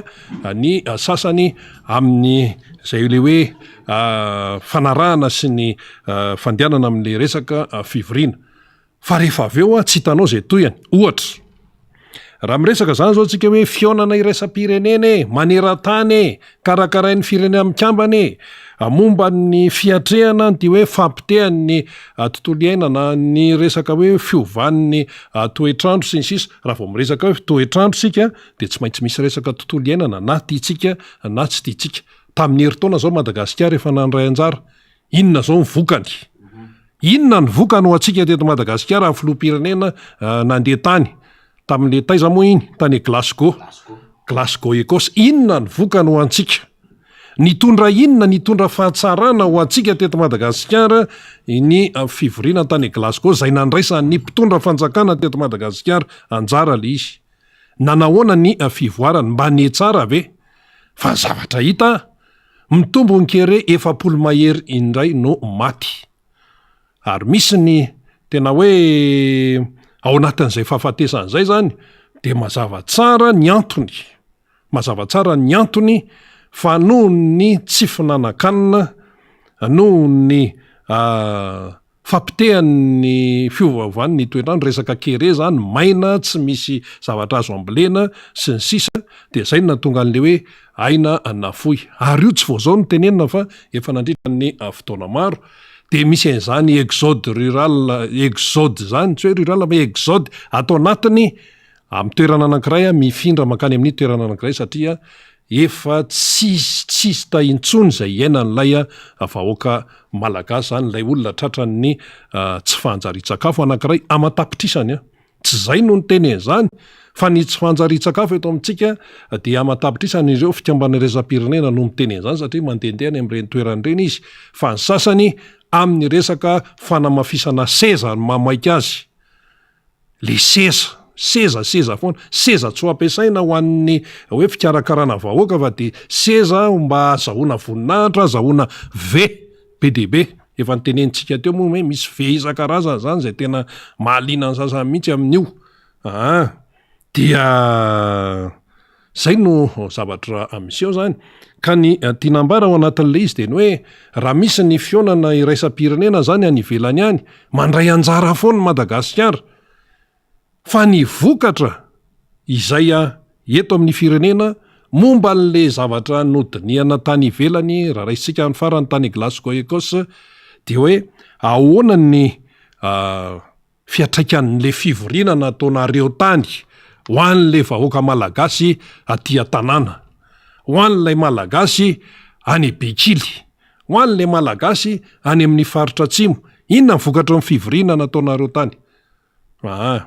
dia nampiarina teto sa ahoana fa ny zavatra misy eto amintsika zany de meratsy foana ny fisehoan'ny raharaha zany amin'ity resaka kere eto Madagasikara ity de zao le fipetrak'le izy tao anatin'ny taona maro ane no efa nilaza izao tontolo zao raha vao mitentsika hoe izao tontolo zao zany de tonga de raisitsika hoe firenena mikambana tsy vao zao io na vao hoe tao anatin'ny fotoana vitsivitsy fa raha somary emitra mihitsy sika mba azahoantsika hoe mahazo tsara n'le resaka zany dia efa tany amin'ny taona 770 nefa nampaneno lakilosy satria efa hatramin'izany de efa hita hoe tena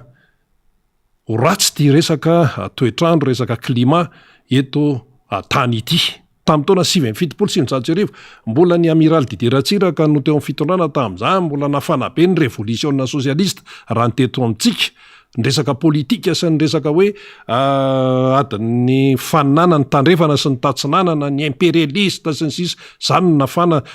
teto amintsika zany sy maneran-tany moa raha miresaka politika fa ny resaka hoe toetrandro dia efa hitany manampaizana fa efa mipotika hatrany amin'ny 770 satria tamin'izany nisy an'ilay hoe première conférence mondiale sur le climat tamin'ny taona 770 tany Genève tany Suisse ny olona amin'io mahay mitomby ihany ny orinasa mahay mitomby ihany ny fanampitehana ny hazo sy ny zava-maniry sy ny zava-mananay nataondra olombelona mahay mitomby ihany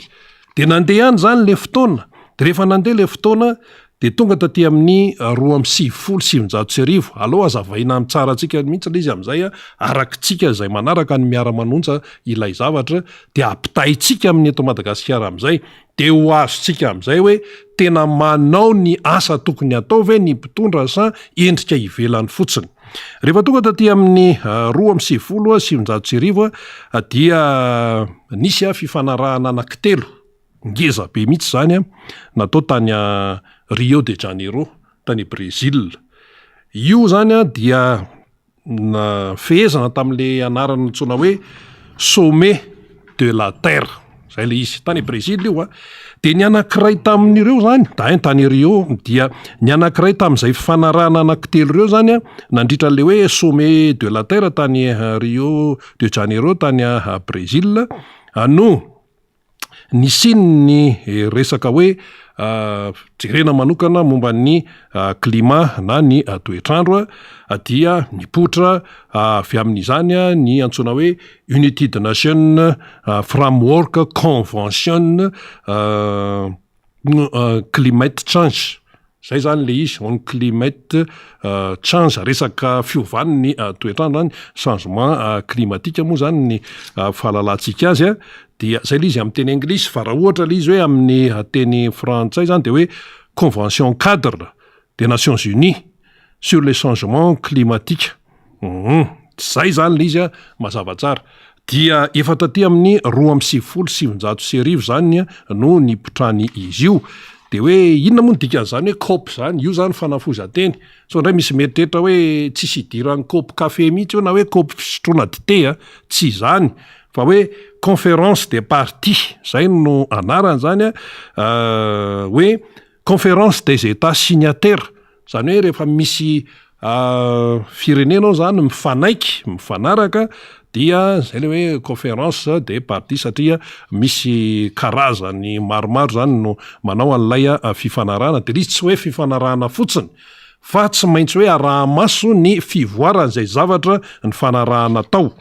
Zay zany mba tsara ho fatatsika ihany ny momba zay de ny tam'ty zany de atsoina hoe COP 27 andihany fa 17 tanterahana any Sharm el Sheikh any Egypta eo amorony ranomasina mena no misy an'izany toeran'izany de ao zany no fampidinika indray zany ny firenena marobe efa hatrany amin'ny 590 any zany ny ao anatin'ity raharaha ity. De Madagasikara zany mana anjara foana am'izany fivoriany zany fa zao no tiana tenenina ny olana zay resahana am'ireny fivoriany ireny tompoko fivoriany iraisam-pirenena na COP 27 io na COP 24 zay efa nandraisan'ny Madagasikara anjara dia misy foana ny afatra ataon'ny sekretera jeneraly ny firenena mikambana. Raha ny teneniny Inga Guterres zany zao tamin'ity indray mitoraka ity de tena nahitsy ary tsy de mbampiteny loatra amina fomba entitra hoe tena mahitsy be tanana hitsin-dalana ny sekretera jeneraly ny firenena mikambana Inga Guterres fa tamin'ity izy tena ny teny hoe mamono tena isika suicide mamono tena isika ozy raha to ka tsy mandray andraikitra sy tsy mandray zay tandrifetsika manoloana ity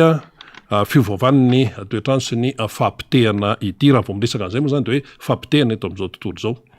zay any zany le tena hoe FDP fa na inona zany afatra ataony any amin'ny firenena mikambana any na hoe fivoriana ataon'ny iraisam-pirenena any de zao no izy miankina amin'ilay firenena tsirairay ihany io sy miankina amin'ny politika hitondrany le mpitondra ao amin'ilay firenena no azahoana vokatra na tsy azahoana vokatra. Raha izay ny tenin'ny tany dia manahoana ny eto Madagasikara efa nisy afatra ihany koa tamin'ny herintaona tany Glasgow Écosse nanahoana ny fampiarana ny reny ho an'ny eto Madagasikara. Zavatra misy aloha zao de mitombo ny kere mitsoka ny olona misy maty hatrany amin'ny fanafoizana aina ka inona mbola hoe atao any amin'ny fivorian'ny COP zany raha ohatra ka hoe zany ny résultat. Ianao nefa mandeha mivory ihany volam-bahoaka kesy-panjakana no laniana ho an'izay délégation na mandeha any hatramin'izay hoe fivoriana le hoe kopy efa-karazany firy zay efa maromaro ihany zay dia tsy hita hoe inona ny vokatra ho an'ny aty Madagasikara fa lasa hone na natrika fivoriana zao hone atarisy fa le vokatra ho an'ilay avaoka malagasy tsy hita misongadina fa to zavatra meratsy raha no hita eto amin'ny firenentsika zay le izy zavatra meratsy ka io zany any amin'ny resaka hoe fampitehan'ny toetrandro fampitehan'ny tontolo iainana de mitarika any amin'ny fahantrana io raha firenena tahaka ny Madagasikara tsy hoe rehefa mivory any ianao de mizesta de hoe oentina ny tele de hoe zao makatsy makary de misy vola zao zay foana mantsy hoe misy vola zao ka aiza raha mivokatra le hoe fa vola efa ohatrinina zay no azontsika tam'ireny fa io zany na hototofana vola be fenitrano ara ka rehefa tsy araka ny tokony ho izy no ampiasana azy na tsy hainy mampiasa azy na tena hoe zavatra hafa mihitsy no ampiasana azy ohatran'ireny le vola hiatrehana ny corona reny de aza manantena fa mahantra ihany ny gasy ary ho fateto daholo tsika menakavy zay le izy satria izao mantsy io resaka tontolo iainana sy resaka hoe fiovaovan'ny toetrandro ane de mitondra any amin'ny fahafatesana io izay no natonga ny sekretera jeneraly ny firenena mikambana Inga Guterres ny teny hoe mamono tena isika fa ny antsika eto Madagasikara ilay sorabola ny mamaika hoe ohatrinona indray ny vola totona amin'io ohatrinona indray no vola ho azo amin'io zay ny mamaika zay zany hoe fomba fijery tena hafa mihitsy ary io zany dia azo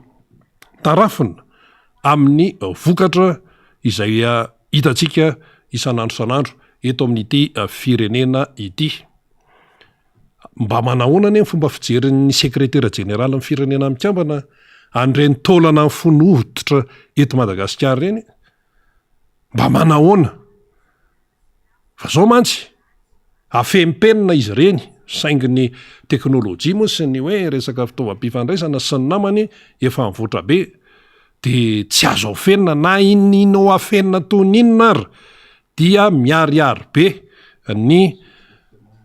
fampitehan'ny maolona eto Madagasikara taolana ny fono hoditra kibitaina ny ankizy tsy mihinan-kanina araka ny tenen'le namana teto hoe manana zanaka 5 le mpivady de ny anankiray ihany no mihinana ny maraina fa ny efatra tsy mihinana de zay efa ninona tamin'ny maraina tsy mihinana tsony amin'ny atoandro de zay efa ninona tamin'ny atoandro dia tsy mihinana tsony amin'ny alina de ohatran'izay indray-pandeha isan'andro no mihinan-kanina ny ankizy zany no eto Madagasikara nefa ianao mizesta amin'ny fiara tsara tare mizesta amin'ny hoe zao hoe tena mbola mandaa efatra ny tadiavinay sy ny sisa mandra-pahatonga mandaa efatra ve tsy ho faty eto daholo ny gasy satria zao zany efa misy hoe 7 mahery no matin'ny kere tsy voafe zany le izy tsy voafe ilay andraikitra izay tokony ho tanterahana ho an'ny firenena ka inona zany no dikany hoe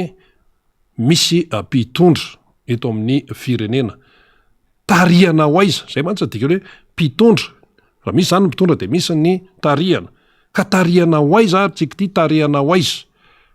sa tonga amin'ny teninga Guterres sekretera jeneraly ny firenena mikambana hoe tarihana mankany amin'ny fahafatesana mamono teny sika ozy izy raha mbola izao foana no zavatra atao amin'ity resaka mahatonga ny fiovaovan'ny toetrandro ity sy ny fahasimbana eran'izao tontolo zao ho an'ny Madagasikara manokana efa tsaiko hoe 4 taonina zay ny hazo naripaka tamin'ny tsisy dikany fa noho ny fitiavatena teto amin'ity fireneny ity tapahana ny hazo bois de rose ohatra fotsiny zany iny anankiray fotsiny iny fa akoatra ny bois de rose mbola misy hazo be deabe nefa io hazo de miantoka ny firindranina araka ny tokony izy ny toetrandro zao tsika eto Antananarivo tsotrany hoe ririnina zany ve amin'ny maraina ohatran'ny mangatsiaka zany amin'ny maraina de aveo mafana tapoka de aveo manjombojombona tapoka de aveo feno setroka any amin'ny faravodilanitra tsy fantatra tsony hoe ahoana de ny any tiatanarimo mba misy orana kely miserana de orana kely miserana any de tsita fa le orana sero mikerana iny anevany a miserana iny de fa zordira am'zany mifandray am'zany feno ny tanàna maimbo de manala an'le izy de tena hoe tsy ara-potoana ny fanalana ny zordira ao anatiny daholo zany mifandray daholo zany hoe zavaboarin'Andriamanitra daholo no natao eto amin'ity tany ity mifandray daholo misy antony daholo fa nen'ny hafa zirafy indray no ampidiriny eto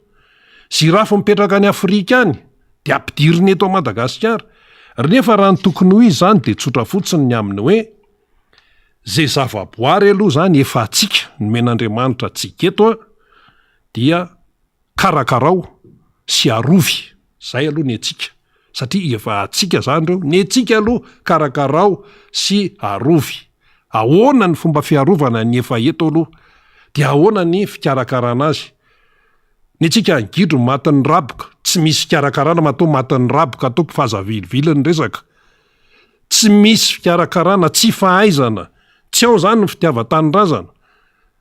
mitady mandahy efatra ianao satria olona mpanoana fitorana mantsy no teny zany hoe ao anaty mandahy efatra vao tena hoe hita ny tena fisongadinana fa zay zao tena miasa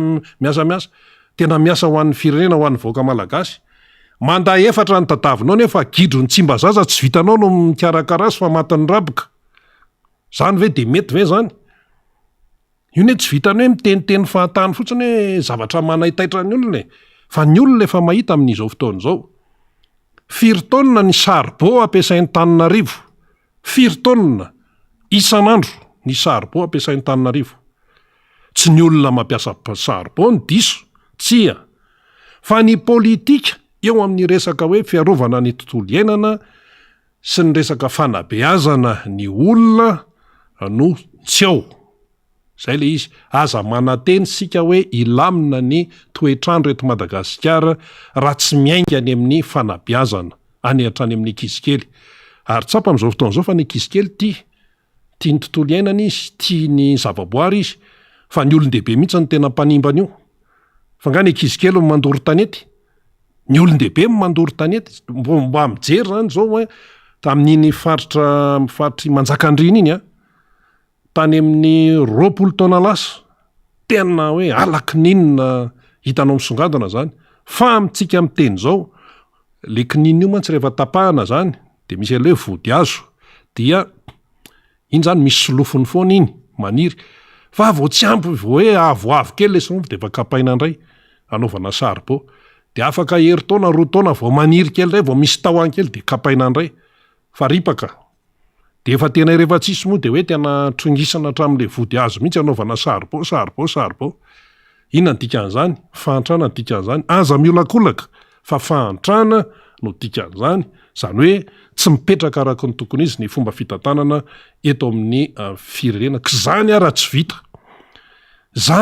vita ny vahoaka ara tsy vita ny fikarakarana azy fa de hoe matin'ny kere nefa ianao mizesta hoe ataonay am'izay tena mapety azy ty fifidianany ity ny aim-bahoaka ara tsy voaro amin'izao fotoana zao nefa de ahoana moa no itikisana hoe fikarakarana fifidianana zavatra goavana be ao am'le aim-bahoaka le fiainana isan'andro tsy vita ny fikarakarana azy fa maty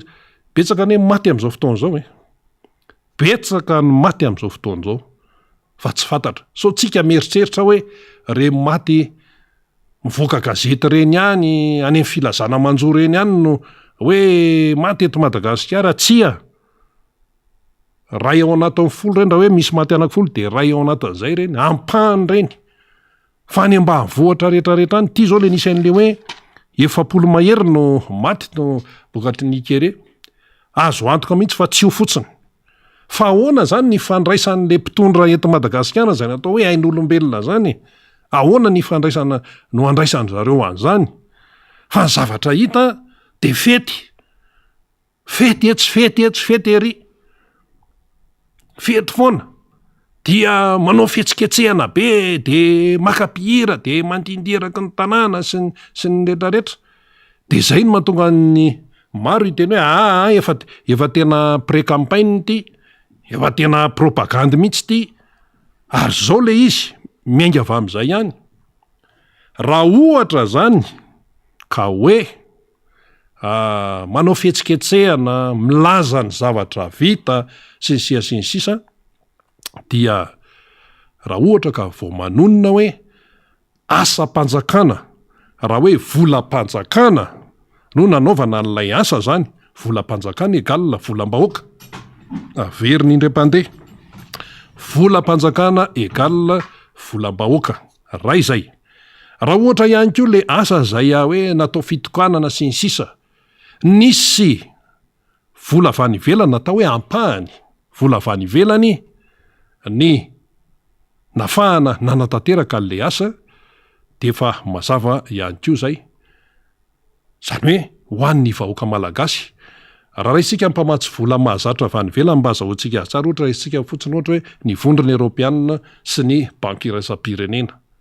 raha manampy ene izy ireo na hoe mampindrane de tsy hoan'ny mpitondra akory fa hoan'ny tompontsoan'ny vahoaka malagasy de zay mahatonga an'le vahoaka malagasy miteny hoe efa betsaka ihany zay fanampiana avy amin'ny banky iraisam-pirenena zay efa betsaka ihany zay avy any amin'ny union européenne zay efa faheno foana maheno foana fa inona ny vokatra zany atao anatin'ny volanina iato zay mifanontaniana apetraka ny io laro mitombony zay ary nisy tompona andraikitra atao amin'ny banky iraisam-pirenena aza tamin'ny heritaona iny fa heritaona mihoatra zay tafaresaka tamin'ny tena vazaha de nyresaka momba an'izany de zao ny teneny hoe zay mihitsy le izy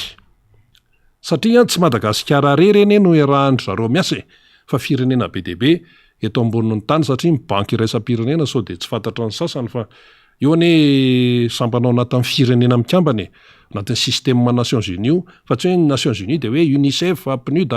FAO tsy zany ihany fa banky iraisam-pirenena ao anatiny mihitsy ka rehefa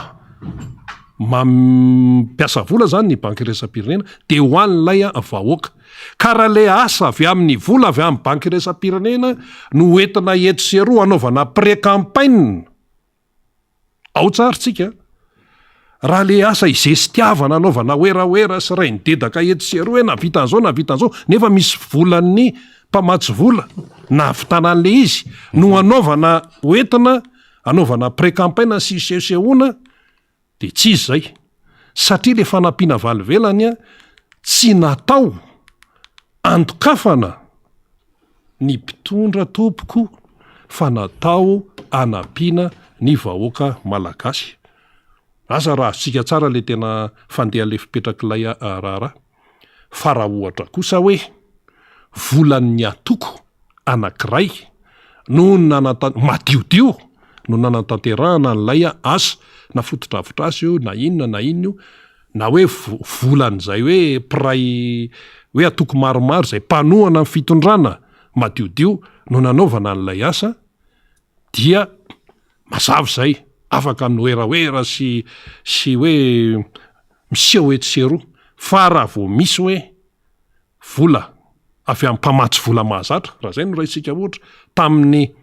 nanatanterahana n'ilay asa de tsy tokony anaovana hoe zay no navitan'io zay no navitan'io zay mantsy zavatra hita eto amintsika eto rehefa misy zavatra vita zany de hoe zay no nitokana azy zay no navitan'io tsisy mandahan'izany ene hoe nareo no nitokana an'le izy fa vola vaizany nanaovana an'io raha volany ohatra hoe volan'ny TGV madiodio no nanaovana an'io laka matatra nefa zany tsisy hoe miadevitra am'izany fa raha vao misy hoe vola fanampiana avy any velany ho an'ny vahoaka malagasy ary ny banky mondial na ny FMI na ny Union européenne tsy manana candidat zay ary ao anatin'ny fepetra andry zareo mihitsy izany tsy manana candidat tsy manana firehana politika ireny mpamatsy vola mahazatra ireny fa raha mpamatsy vola any ambadika any dia mety manana candidat izy ohatra zany zao hoe ny oligarque russian privé zany oligarque zany le hoe mpanambola russianina raha ohatra izy hoe manampy an'ity mety ho eritreretiny hoe ty mety ho candidat de ho ampina fa inona ny tambony zay mantsy ny teneny député Rambo teo na manafaniry hoe inona ny tambony ohatra zany hoe misy hoe anao ataorode sy ny sisy hoe anao zao inona ny tambony iara iasa amy Rusie inona ny tambony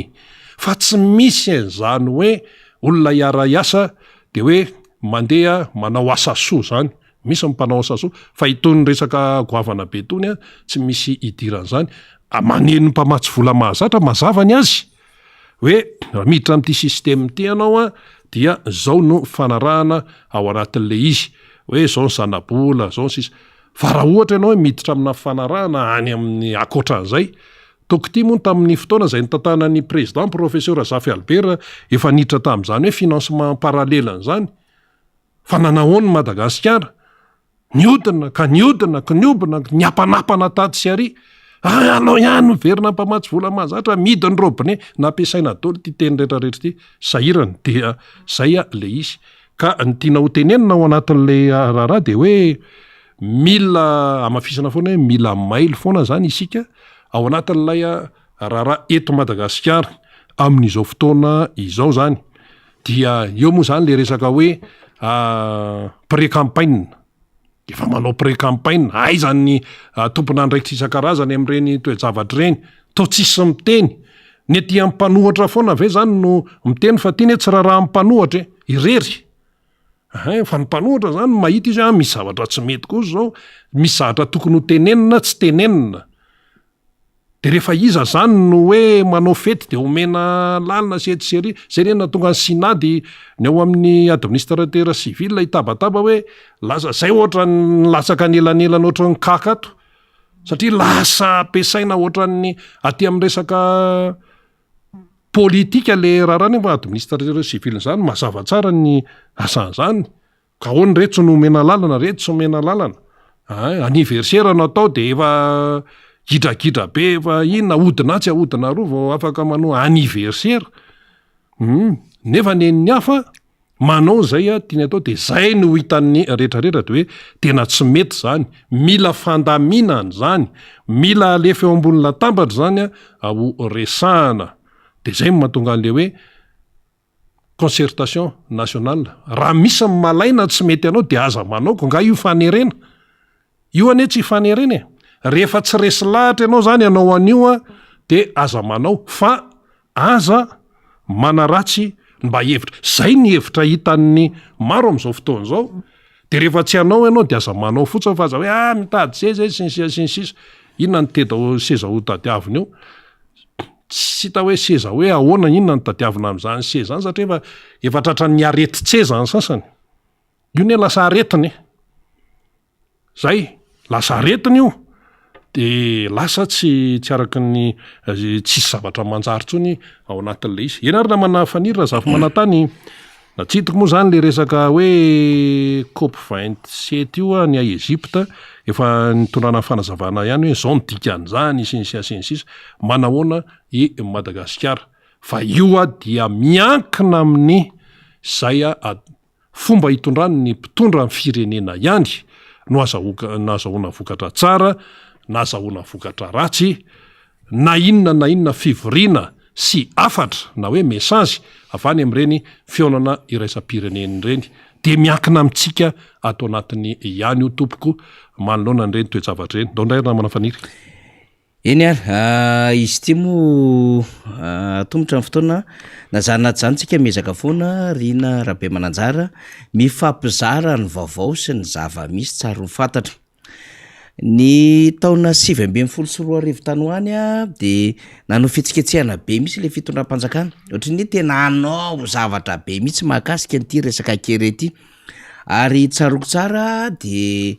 ny Madagasikara ray manontolo tamin'ny taona 2024 de ohatry ny efa nametrahany le fitondram-panjakana tetika asa lehibe ny amin'ny hoe tataka izao ny fomba ahafahana manavitra Madagasikara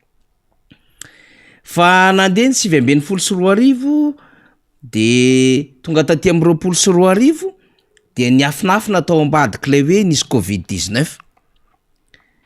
de raika amin'ny 2024 mbola teo ihany Covid-19 zay natao fitaovana politika fa nampiarahana indray tam'ilay loza voajanahary reny arabe mananjara ary tsy vitan'izay fa teo ny Covid-19 teo ny loza voajanahary fa tratra n'ilay adevitra momba n'le adiny Russie sy Ukraine indray le fitondram-panjakana zany. De tsika am'izao fotoana zao a mahafantatra tsara fa betsaka n'le fivoahany le fitondram-panjakana tany ivelany Madagasikara. De rehefa betsaka zay fivoahany zay de tsy nivoaka tamin'ny tanam-polo le fitondram-panjakana fa nyreare isaka mandeha mivoaka ny ivelany ihany nitondra vokatra ho an'ilay malagasy. Isika nefa raha miresaka am'le hoe fivoriany conférence des partis COP na 25 na 26 na 27 fanao isan-taona de hoe mitady vola eo anatrehany sehatra iraisam-pirenena hatrany i Madagasikara reny. De zao zany tsika miandrandra indray hoe ahoana ny azotsika vola zay azo avy amin'ity COP 27 ty. Nefa talohany COP 27 COP 26 tsika efa nangataka an'le fond vert climat. Lay nisy 100 milliards de dollars lay nomaliny teto ambonin'ny tany ahafahana misitraka an'ilay fanatsarana ny tontolo iainana. De nitangirika ny mba hoe tena angery de tena tsika moa zany andro roso lalandava le fanjakana. Tangirika. De fanjakana am'le avy mangataka izahay tsy mety afaka mihitsiny iny. De mitangirika, mitalao, mandrilika mihitsiny. Hoe ahoana ny azona le famatsimbola de milaza fa firenendehibe no mandoto ny tontolo iainana ty amin'ny tanomanitra. Fa raha teo aza moa le filohan'ny repoblika tany fivoriany tany New York de miteny am'le zany manko vokatry ny endriky mifangatana ihany zany de hoe aza pitoviana amin'ny vidin'ny petrola aminareo firenena manan-karena ny anay vulnérable. Zany hoe izay manitra zany. Endriky mifangatana daholo zany fa atao amina forma hafa le izy. Lay kere nefa de fa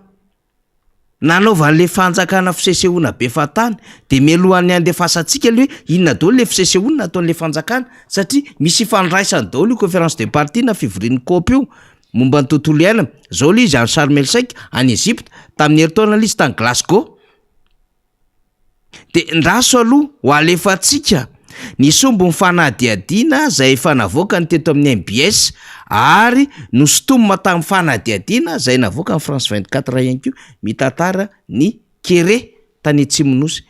Mbola tany Atsimonosy ty rina. Fa zao le izy efa manantona aty Atsimo Atsinanana. Ary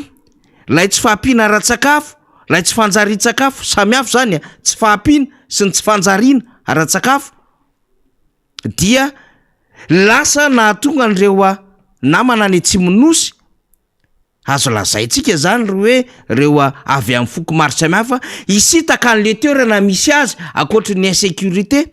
dia lasa nakaty andrefana zavaratry ny nosy zany tsy nanana nandao tsy fidina. Nandao tsy fidina. Zay tena raha misy ny mikajy ny resaka kolotsaina dia reo mpiray tandrazana amintsika avy any Atsimonosy satria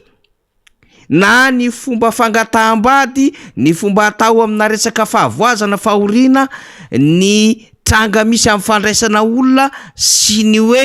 fanajana ny rafim-piarahamonina zay napetran'ny razana malagasy dia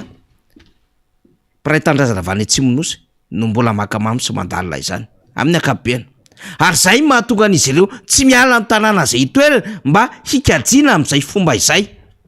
Fa tsy maintsy miala amin'le toerana misy azy izy ireo tsy fidiny satria sady eo le tsy fandriam-palema, eo le tsy ahafahana mivelona sy mamokatra ihany koa le tany de lasa resy tosika de miala amin'le toerana de lasa mifindra monina any avaratra na any andrefana. Ka zao le izy. Ho alefantsika aloha ty fanadihadiana nataon'ny MBS ty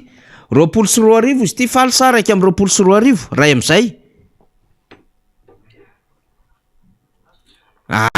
De ity fanadihadiany ty zany tokony hampatonga saina le fitondram-panjakana hoe ohatran'izao ary le kere miverimberina ary tsy vita miverimberina tsony le izy fa efa raiky tapisaka efa mipetraka tamin'ny 24 izy faly alefantsika le izy faly de miverina io indray zany tsika hitondrantsika fanazavana lehibe ty resaky ty dahoara. C'est dans ce village que l'alerte a été donnée. Fin septembre, des photos d'enfants atrocement maigres déclenchent une vague d'indignation sur Facebook. Le président les découvre en même temps que tout le monde. Lorsqu'il arrive ici, début octobre, il est trop tard. 8 personnes sont déjà décédées, dont un bébé de 8 mois. Ses parents et sa tante, encore accablés par le deuil, nous emmènent sur sa tombe. Dia mitodika aty Madagasikara tokoa no mason'izao tontolo izao amin'ny mianjadin'ny mponina any Atsimo. toy izao ny zava-misy any an-toerana ary ity fanadihadiana nataon'ny France 24 izay nivoaka ny fahiny ny volana novambra teo ity. Anoanana no nafaty ilay zaza, tsy manam-bola izahay no danana sakafo, narary izy no anoanana nefa mbola tsy manam-bola ihany koa izahay ny tsabona azy. Amin'ny fomba ahoana hoy ianareo no ahafahanay mitsabo azy nefa ny sakafo hoaninay aza tsy misy? Ao avaratra ny distrika Namboasary, mahery ny Roetsy ireo tratrany tsy fanjari-tsakafo mahery vaika. Toy izao amin'ny sary izao avokoa ny zava-misy any atsimo amin'izao. Reny rano ritra, fambolena potika tanteraka satria efa hoeritaona izao tsy nisy orana. Fasairanana toy izao no mitady rano. Tsy nahetsika intsony ity ombon'izy roa lahy ity noho ny hafanam-besiny anoanana. Folo izao no zanak'ity rem-pianakaviana ity, efa tsy mahatsangana intsony ny zanany noho ny anoanana. Mitsindroka mangahazo izao no ataonay dia eto ihany izahay no matory. Tsy maintsy miaraka amin'ny te anao vao afaka mandeha. Tena mampalahelo ny zava-manjoanay. Mivenjivenjy fotsiny no azonay sy ny zanako atao. Nona foana izahay. Mieritreritra mihitsy aho fa izao mihitsy angamba no faty aloha aminay satria tena miasa be ny saiko noho izahay tsy manankanika hoanina. Vahaolana voalohany dia ny fizarana sakafo toy ity ataony avy amin'ny PAM ity na ny programme alimentaire mondial. Toe-zavatra azo nisorohana tsara izao hoy ny bentanana ny Fotaka, komini iray anisan'ny tena tratrany tsy fanjari-tsakafo.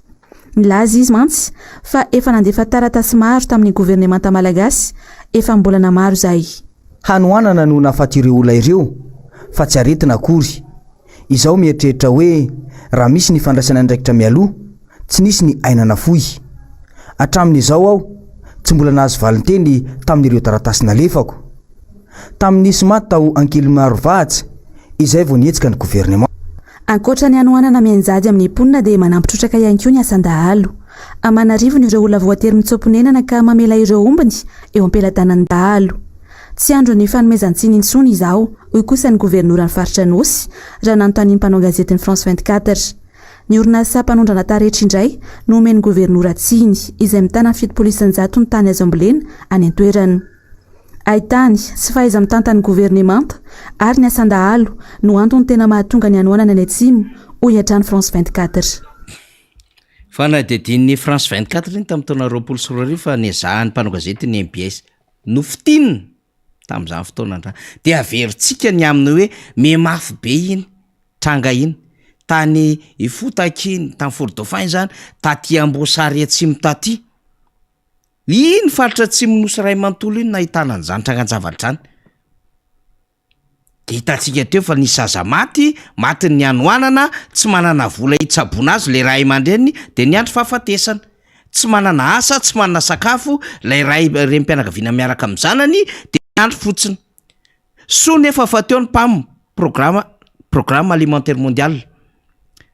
Nanodidina ny Roetsy tany hoany. Ireo vatsian'izy ireo taty aorina efa matapitrisana izany. Tratriny izay tsy fanjari-tsakafo sy tsy fahampitsakafo izay. Taorinan'iny le fanjakana dia nanao fihetsiketsehana dia ovakitsika lisy faly. Rehefa nanao fihetsiketsehana le fitondram-panjakana dia nanao an'le emergence any atsimo. Dia angezao kely faly azafady. Azafady. Dia rehefa nanao an'le emergence any atsimo satria zany rehetrarehetra zany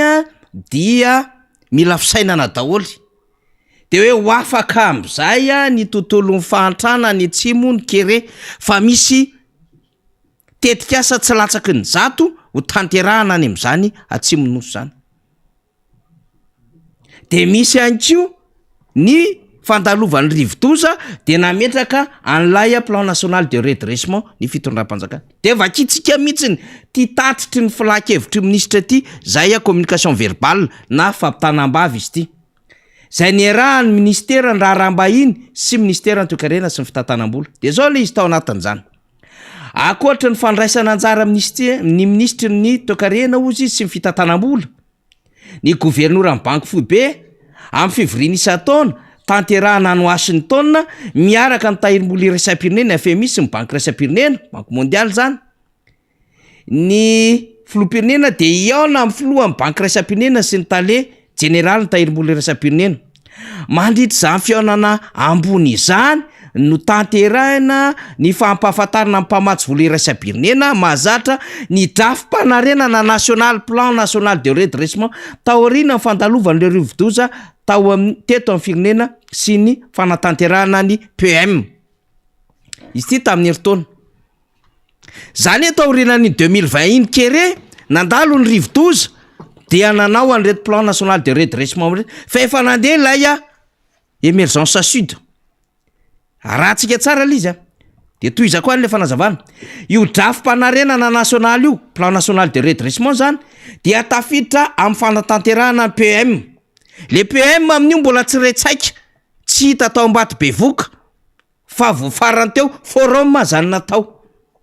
anisany tetikasa lahara-pahamehana voasoritra ao anatin'ny fanarenana ireo fotodrafitrasa lehibe tahaka ny lalana am'ireo atoerana nandalovan'ny rivotoza lahara-pahamehana ihany koa ny fanarenana fambolena koa ho fanatanterahana PM dia tsy maintsy hampitomboana ny velara-tany ambolena vary arenina ihany koa ireo tanimbary tambolo simba ka isy ny fampitaovana sy fanomezana masom-boly ireo tatsaha isy ihany koa ny fanohanana ireo piopa ny tanjona Madagasikara dia ny fanamafisana fiara-miasa am'ireo mpiara miombonantoka amin'ny fanatanterahana ireo tetikasa pampanotsona maro izay naperaka amin'ny fitondram-panjakana blabla zany resaka zany fa tsisy dikany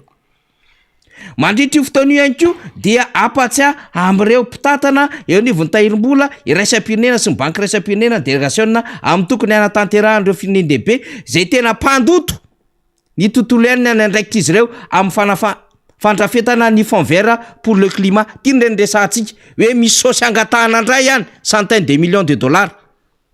satria any amin'ny centaine de milliards de dollars any le vola nomaly ny firenendehibe de angataka amin'le fond vert climat io tsika ho an'ny Madagasikara hiatrena ny fiatraikany fiovaovan'ny toetrandro ho resahana mandritra ity fiaonana ity ihany koa ny ady amin'ny Kereany Atsimo izay miara-dalana amin'ny fanatanterahana PM Sud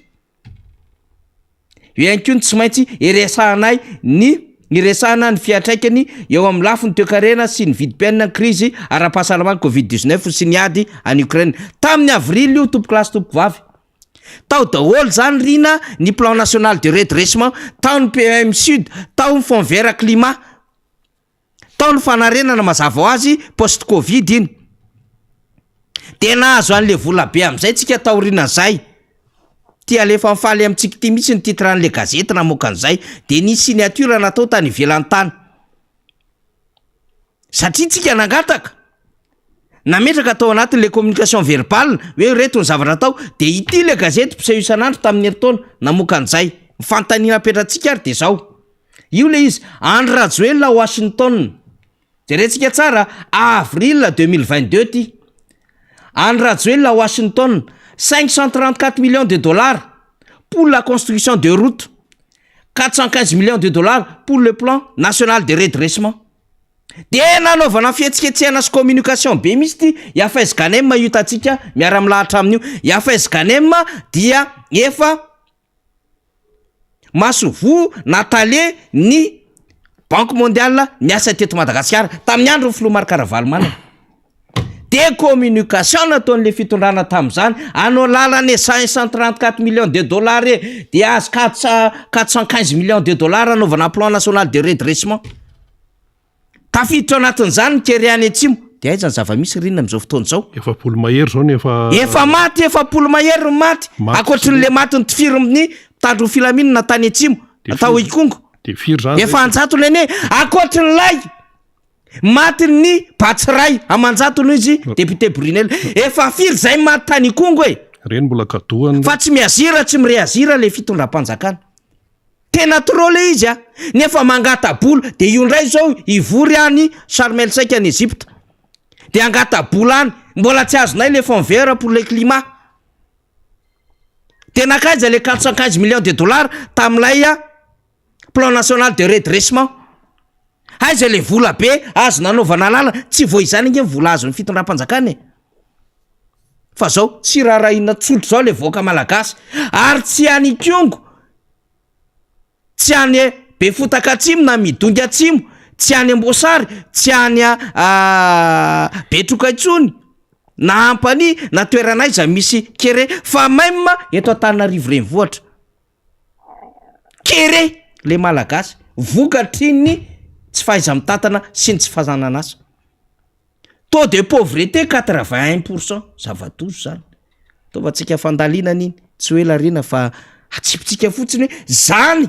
lay vokatra lay fitondram-panjakana moeraoera sy mbola mitady mandaa efatra io de asakasaka ry voaka malagasy raha ozy izy ianao hoe mbola mety zany te afoana izy ny pampijabaka moa pampijabaka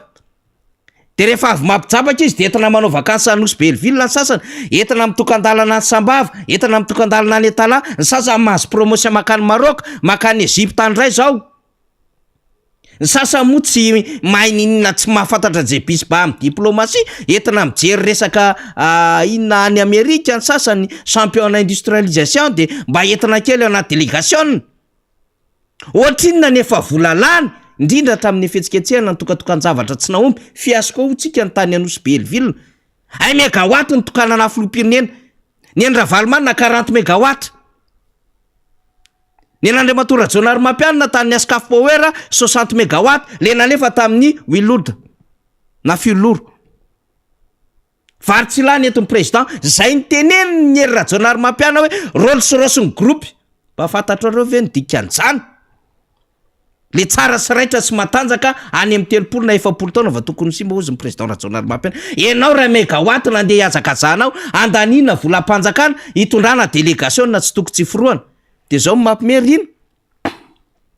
efa vita le fitokanana an'le lalana nanaovana oeraoerana kana artista zay vao manao fitsiriana le fitondram-panjakana alefasykely faly le ministère ny travaux publics iny le niazakazaka le filomponena de mbola niazakazaka mbola nanao fitsiriana koa ny ministre Jery Atrefinazy omaly fangatsy efa nanao réception provisoire de zay vao nentina ny LNTPB laboratoire national ny travaux publics zany nge fa tokony niasa melony fotoana zao vao manao carottage fa le oeraoera na le falosy le dédakisme de tsy napoziny hoe tsy nety le lalana zany fahatsona raha président Marc Ravalomanina teo efa fomba fiasa tsy mitovy le izy vice versa le izy rina tena hafa mihitsy fa zany aloha leadership samy hafa le izy sady karaktera tsy mitovy mihitsy ray tena mametraka amin'le fitiava-tanindrazana fa ray mametraka fotsiny amin'le hoe good pouvoir good de luxe dia le oeraoera ny lasa aloha iny le tenenina an'le hoe malagasy anena na fomba fijery hoe mahasoa vao mahafinaritra fa tsy mahafinaritra vao mahasoa inarabe mananjara ka efa nambarinao tao efa mamarapana antsika hoe ho alefa kely le inona izy teo le fitsiriana sa inona efa mety efa hoe sa tsy tratra na manafaly tsy tratra fa aloha alefantsika amin'ny manaraka zany fa efa voazava ihany any le tena fotikevitra teo zany ny amarana antsika azy de tia mba misy desera kely